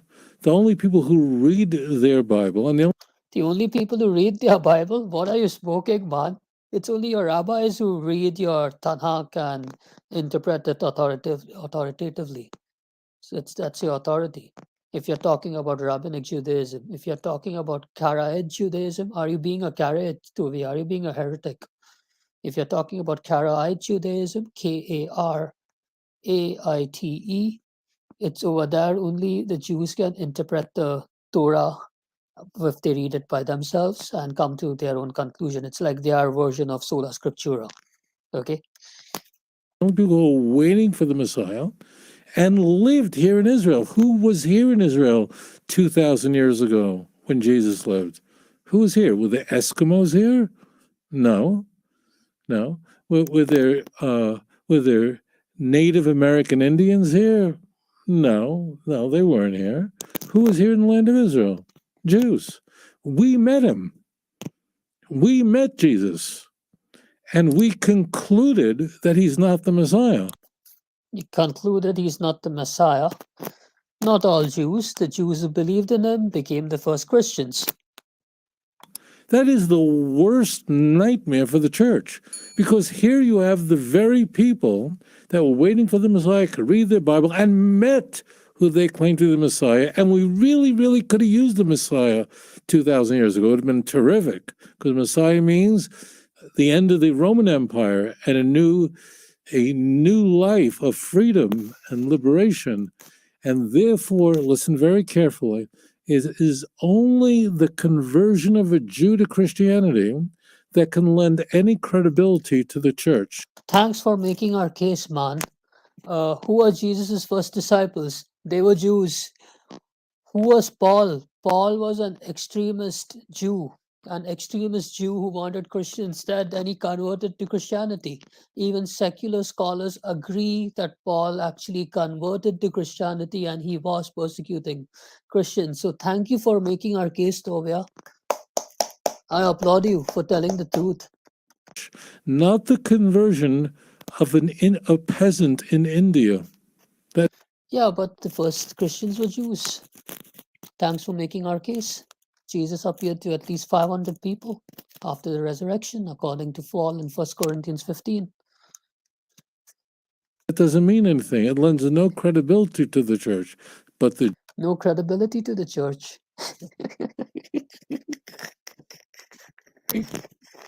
Jew, if you can even get one Jew, that's worth more than 1 million Indians, because they are the ones who can give Christianity a stamp of approval. We already got that stamp of approval 2,000 years ago. We already got that stamp of approval No one 2,000 years ago. else.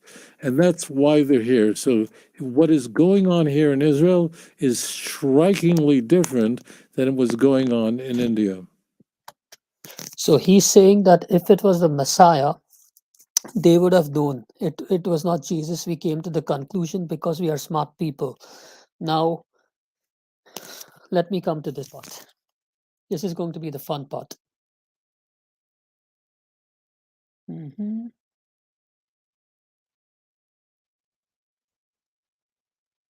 Here, this thing.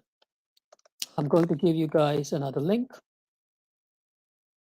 Paste it here in the chat, in the StreamYard chat.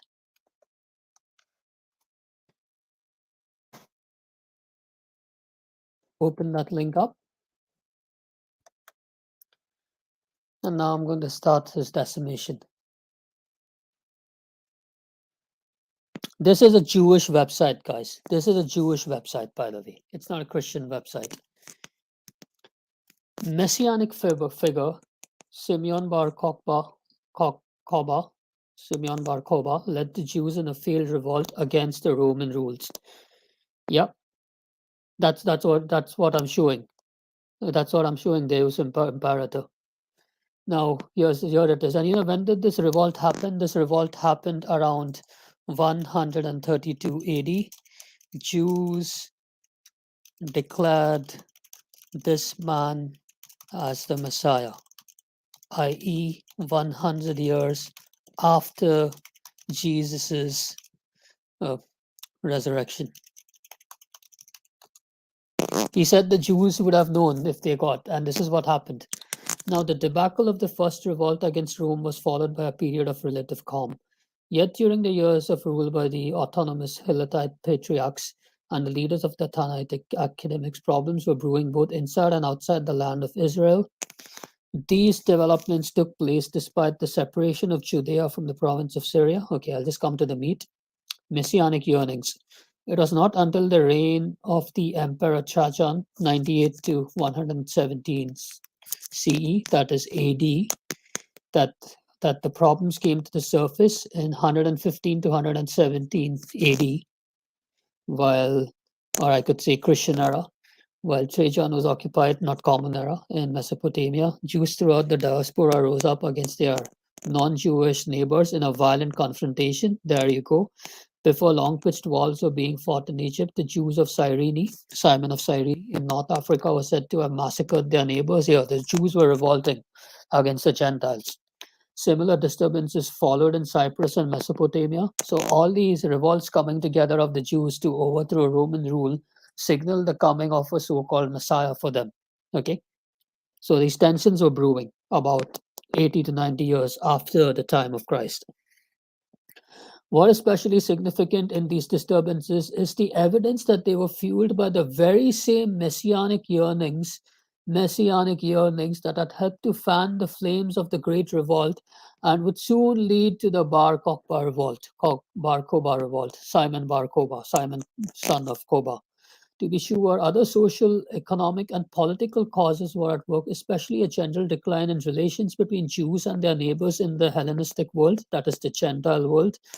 But when these finally led to the rise of a rebellion, it was the belief in a messianic future that made possible the leap of faith to the belief that the revolt might succeed. In other words, 100 years after the time of Christ, Jews named this guy their Messiah to overthrow the Roman Empire, and it was Jews all over the world, all over the Roman Empire.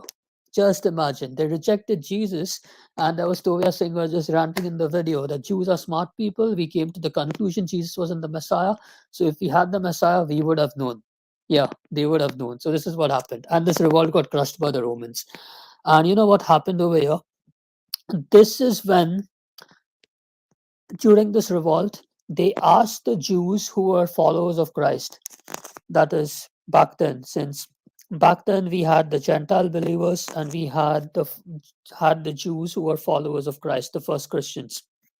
They asked the Jews who were followers of Christ to join them in the revolt. So what they did was they rejected the offer to join in the Bar Kokhba revolt. The Christian Jews rejected the offer to join the Bar Kokhba revolt because they said that we can't accept Bar Kokhba as the Messiah, because for us, Jesus is the Messiah, he is God. So after they lost this revolt, that is when the actual tensions and hatred of the Jews began, and the hatred of the rabbinic Jews actually against Christianity actually starts over here. The real hatred. Not the hatred which was seen in the New Testament, but the actual hatred, the vitriol which they have now. Early in the times of Hadrian, there was an abortive attempt to rebuild the Jerusalem temple there. As you know, rebuilding the temple meant the coming of the Messiah. That is, in this case, it was the second temple. The failure of this effort was another great disappointment for the Jewish community of Palestine. Soon after, Hadrian founded a city of his own in Jerusalem called Aelia Capitolina, where he erected a temple to the Greek god Zeus. It is probable that Hadrian prohibited circumcision, so this is the emperor. Even before the Bar Kokhba revolt, although some see the outlawing of circumcision as a measure enacted after the uprising had begun. So this guy comes here, Bar Kokhba. The short story is he started guerrilla warfare, much like Judas Maccabeus 2 centuries prior to this, 3 centuries prior to this. Within a short time, it had spread throughout the country, and the rebels took Jerusalem, which had not been heavily fortified by the Romans. So they took control of Jerusalem, these Jews under him. Okay, it is possible that sacrifices were now reinstituted in Jerusalem, and that work was begun on rebuilding the sanctuary, to rebuild the temple. From the coins Bar Kokhba struck, we know of his high priest Eleazar, who must have taken the lead in efforts to re-establish sacrificial worship. Here we see a reflection of the ancient copy of two messiahs, a lay and a priestly figure prominent in the testaments of the 12 patriarchs and in certain Qumran scrolls. So they were thinking this guy is the Messiah. So they were saying of two messiahs. One is a priest, Eleazar, and one they thought to be a king, which is Simon Bar Kokhba. The priest and the king, the two messiahs, which is also in Jewish messianic prophecies as Simon, as a Mashiach bar Yosef, and as a Mashiach bar David. One of them dies, but then he gets resurrected by the other one. But what's to be said over here, the priest and the ruler for us is Jesus Christ, Jesus the high priest and Jesus the ruler, the two messianic personalities in one. That's the actual fulfillment. The son of the star, the son of David. We know from the documents that the country was organized, blah, blah, blah, blah. And you know the date when this revolt got crushed? This date when this revolt got crushed, it's called as the, there is another link I'll give you guys, just a minute. This is again Bar Kokhba Rebellion. Just a second. Here. This is the date that revolt got crushed. I'll just send it again.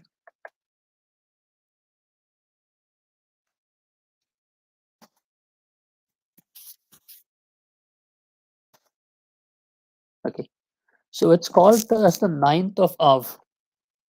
The 9th day of the month of Av in the Jewish calendar. I'll just write it down. Bar Kokhba revolt was crushed. Okay. And now this date is really very significant, biblically speaking, and also with respect to the Jews. Now, what happened on the 9th of Av, of the month of Av? These events happened. I'll just put it there. Now, if you guys are reading the book of Numbers, Moses sent those spies out to spy out on the land, right? Those 12 spies, and then they returned. The spies returned with a bad report. So I'll just go here. I think it's Numbers 14, is it? I could be off by a chapter or two. Just be sure.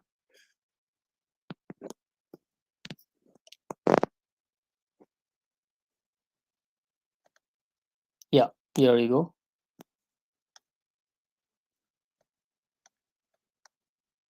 Numbers 14. I'm just using the New King James Version again.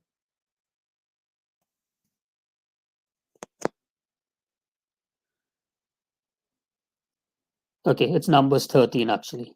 It starts, the context starts from Numbers 13. I was off by a chapter.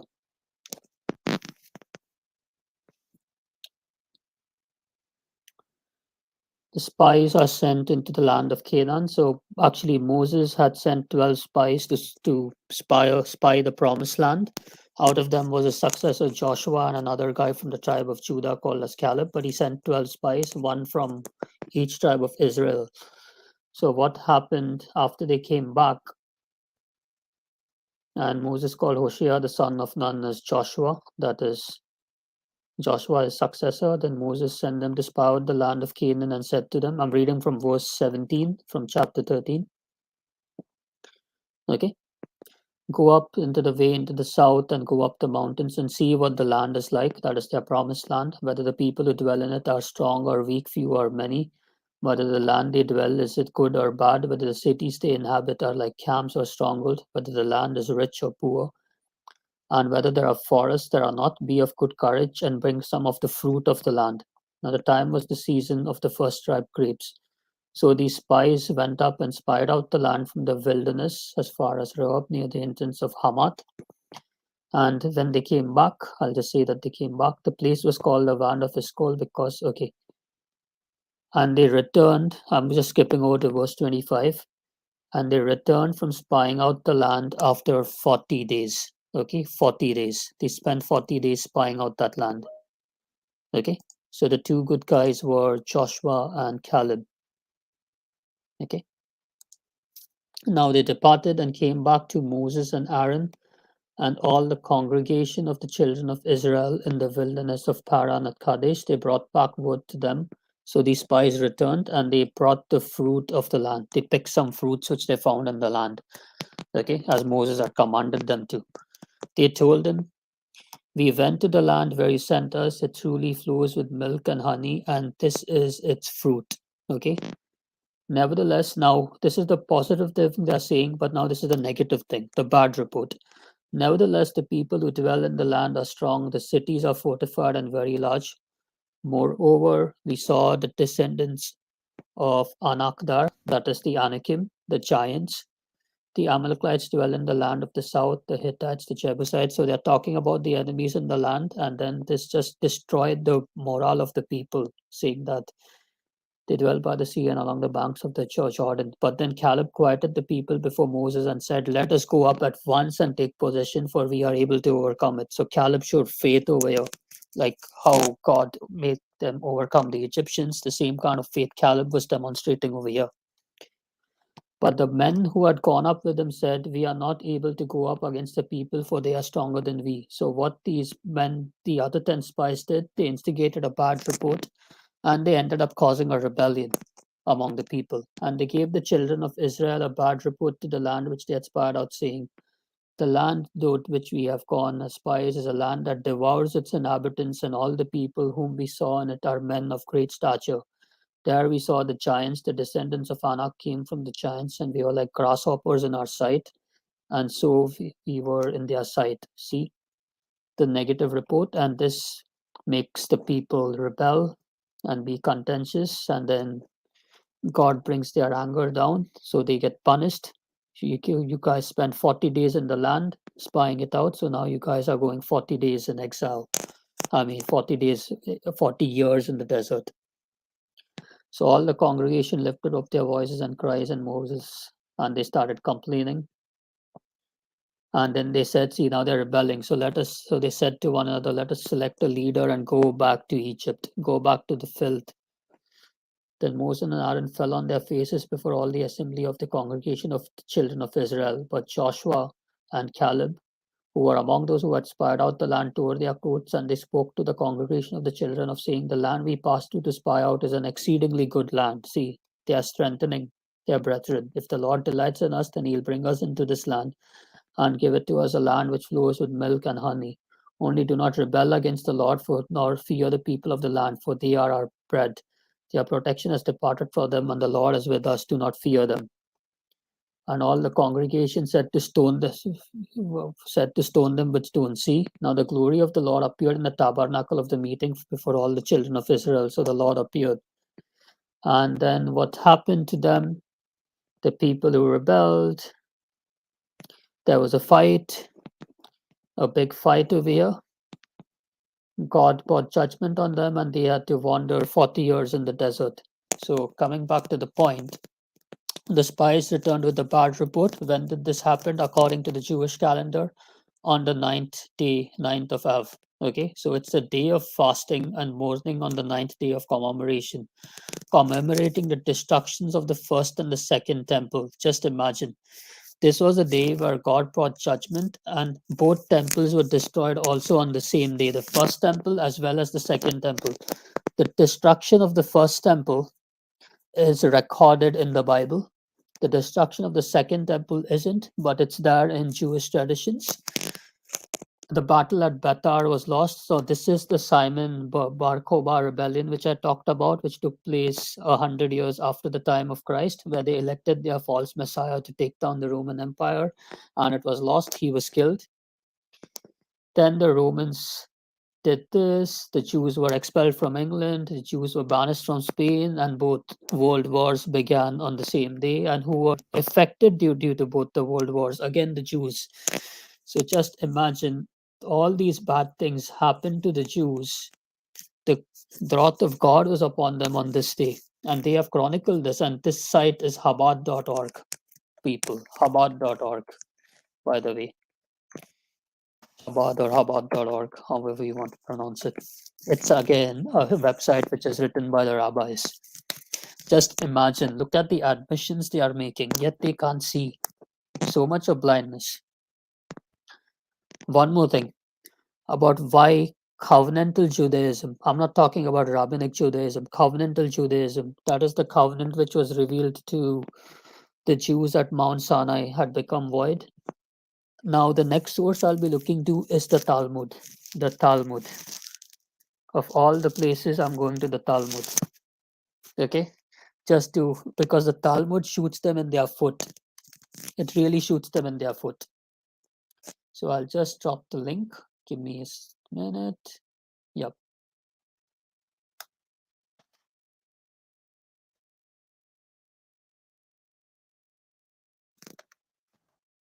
Yeah, they are ultra orthodox rabbis, ultra traditional.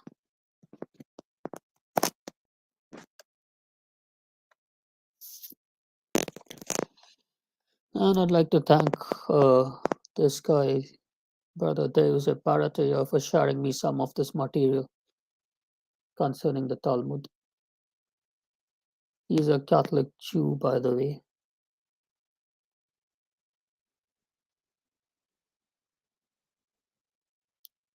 Okay, so I'll read from this one. Now, this is important. If you guys know your Old Testament, you'll know the significance of these things. Without the presence of Shimon HaZadik, that is Simon the Righteous, he was a Jewish high priest who died around 200 BC. Simon the Righteous, who died around 200 years before Christ in the Second Temple era.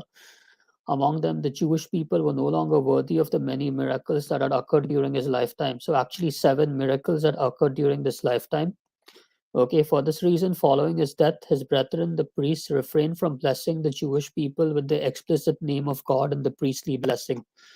So, the priestly blessing that's in Numbers, that may God's light shine upon you, that blessing given in the book of Numbers. So, they stopped actually pronouncing the name of God after this priest died, after this high priest died, about 200 years before Christ. Shimon HaZadik, which means Simon the Righteous or Simon the Just. He was kind of like the last pope of Judaism. So after, and about 7 miracles that occurred during his time. So 3 of the during his lifetime. So he was kind of considered as a saintly figure among the Jews. Yeah, he's saying that he was the last Zadokite ruler of Judah. Now, Zadokites were the priests who were descended from Zadok, who was the high priest under Solomon and David. So then the sages thought during the tenure of this high priest, Shimon HaZadik or Simon the Righteous, the lot for God always rose in the high priest's right hand. Now listen to this. The lot for God always rose in the high priest's right hand, and after his death, it occurred only occasionally. So whenever the priest used to, decree the will of God, you had things like the Urim and the Thummim in the first temple period. So you had other things to, decipher what's the will of God if you had to make a decision. So it always used to come from the right hand of the high priest. But after this guy died, it stopped coming from the right. It only used to come from the right hand of the high priest occasionally. Now this part is important, folks. But during the 40 years prior to the destruction of the second temple, the lot for God did not arise in the high priest's right hand at all. So now just to make this thing clear, so I'll just make some notes here. 200 BC, roughly, Simon the Righteous, that is Jewish high priest, dies roughly, okay. During his lifetime, many miracles happened among the Jewish people.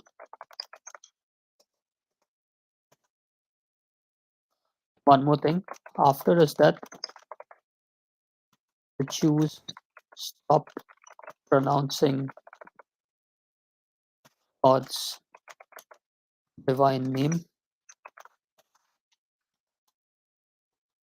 Okay, the Tetragrammaton. Now, what's important is after his death, something which they would say, the lot for God used to only come out of the high priest's right hand sometimes. Okay, prior to that, it always used to come. But it stopped coming out from the high priest's right hand about 40 years before the second temple was destroyed. Now, which year was the second temple destroyed?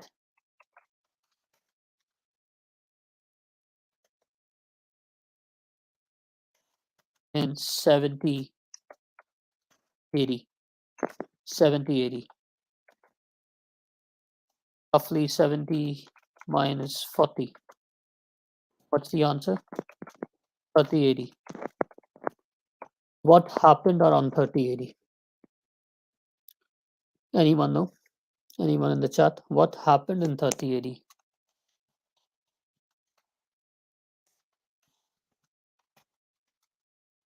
Or around 30 80? If you want to say even 33 80. What event happened that time? Anyone in the chat? Anyone's paying attention? Come on. About 17 people watching. Yeah, the crucifixion of Christ. Bingo, Catholic Crusader. Yeah, Deus Imperator. Similar answer. Crucifixion, or some people would like to say approximately 33 AD. Up to you. There are two dates, either 30 AD or 33 AD. Christ's crucifixion happened. Now notice this thing stopped coming out of the high priest's right hand in 30 AD. This was important. Now one more thing happened in 30 AD. If I'm continuing to read the Talmud further. Now one more thing. So too the strip of crimson wool that was tied to the head of the goat that was sent to Azazel did not turn white. Okay, so what is this crimson wool? So if you're reading the Old Testament, Law of Moses, I think this is in Leviticus. I could be wrong. I think it's either in Leviticus or in Numbers. I can't remember the exact chapter, I think, or in Numbers. You know the scapegoat?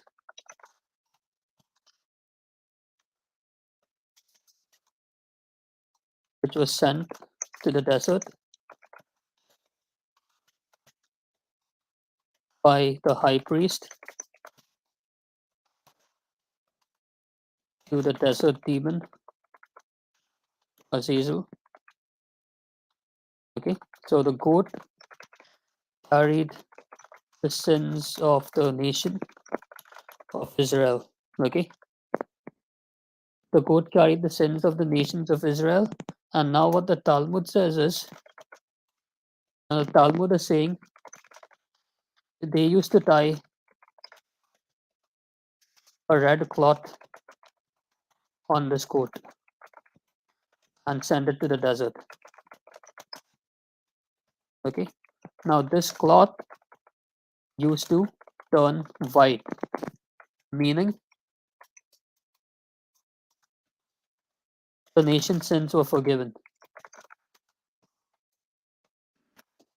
This used to happen once a year.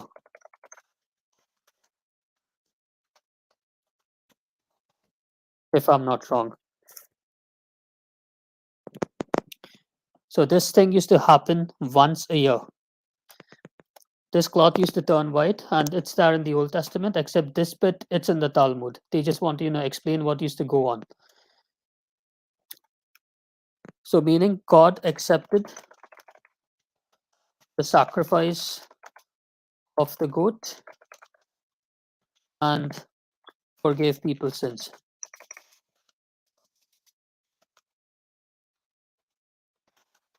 But again, according to the Talmud, this stopped happening. That is, the cloth did not turn white,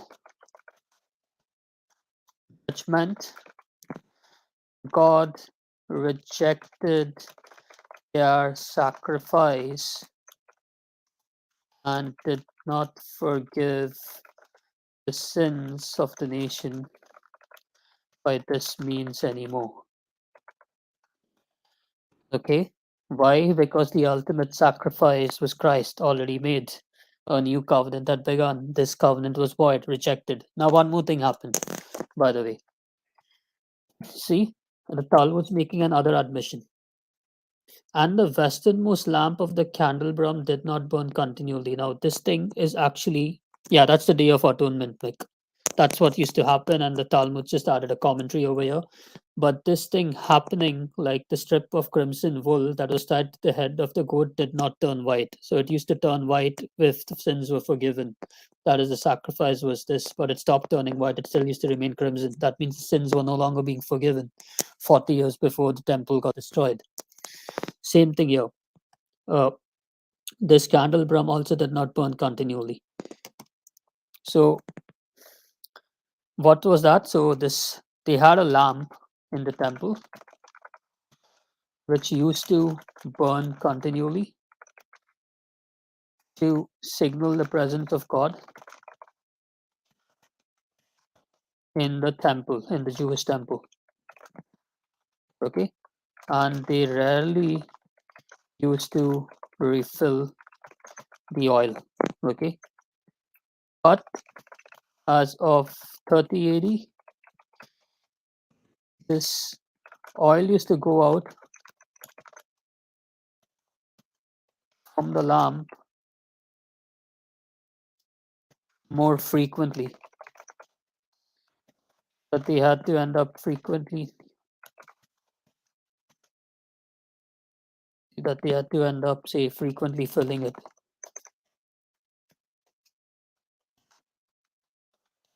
So this is what happened. In other words, God was no longer in their temple as of 30 AD. God had left his presence. God was no longer in their temple as of 30 AD. And also, before the first temple was being destroyed, Ezekiel in his visions had seen that the glory of God had left the first temple back then, and the Ark of the Covenant had left the first temple. And the same thing the Jews are reporting in the Talmud when it comes to the second temple. You see that? So, this is what was happening here. God was no longer accepting their sacrifices, meaning their covenant was void. Covenantal Judaism was died, the new covenant had begun through the church.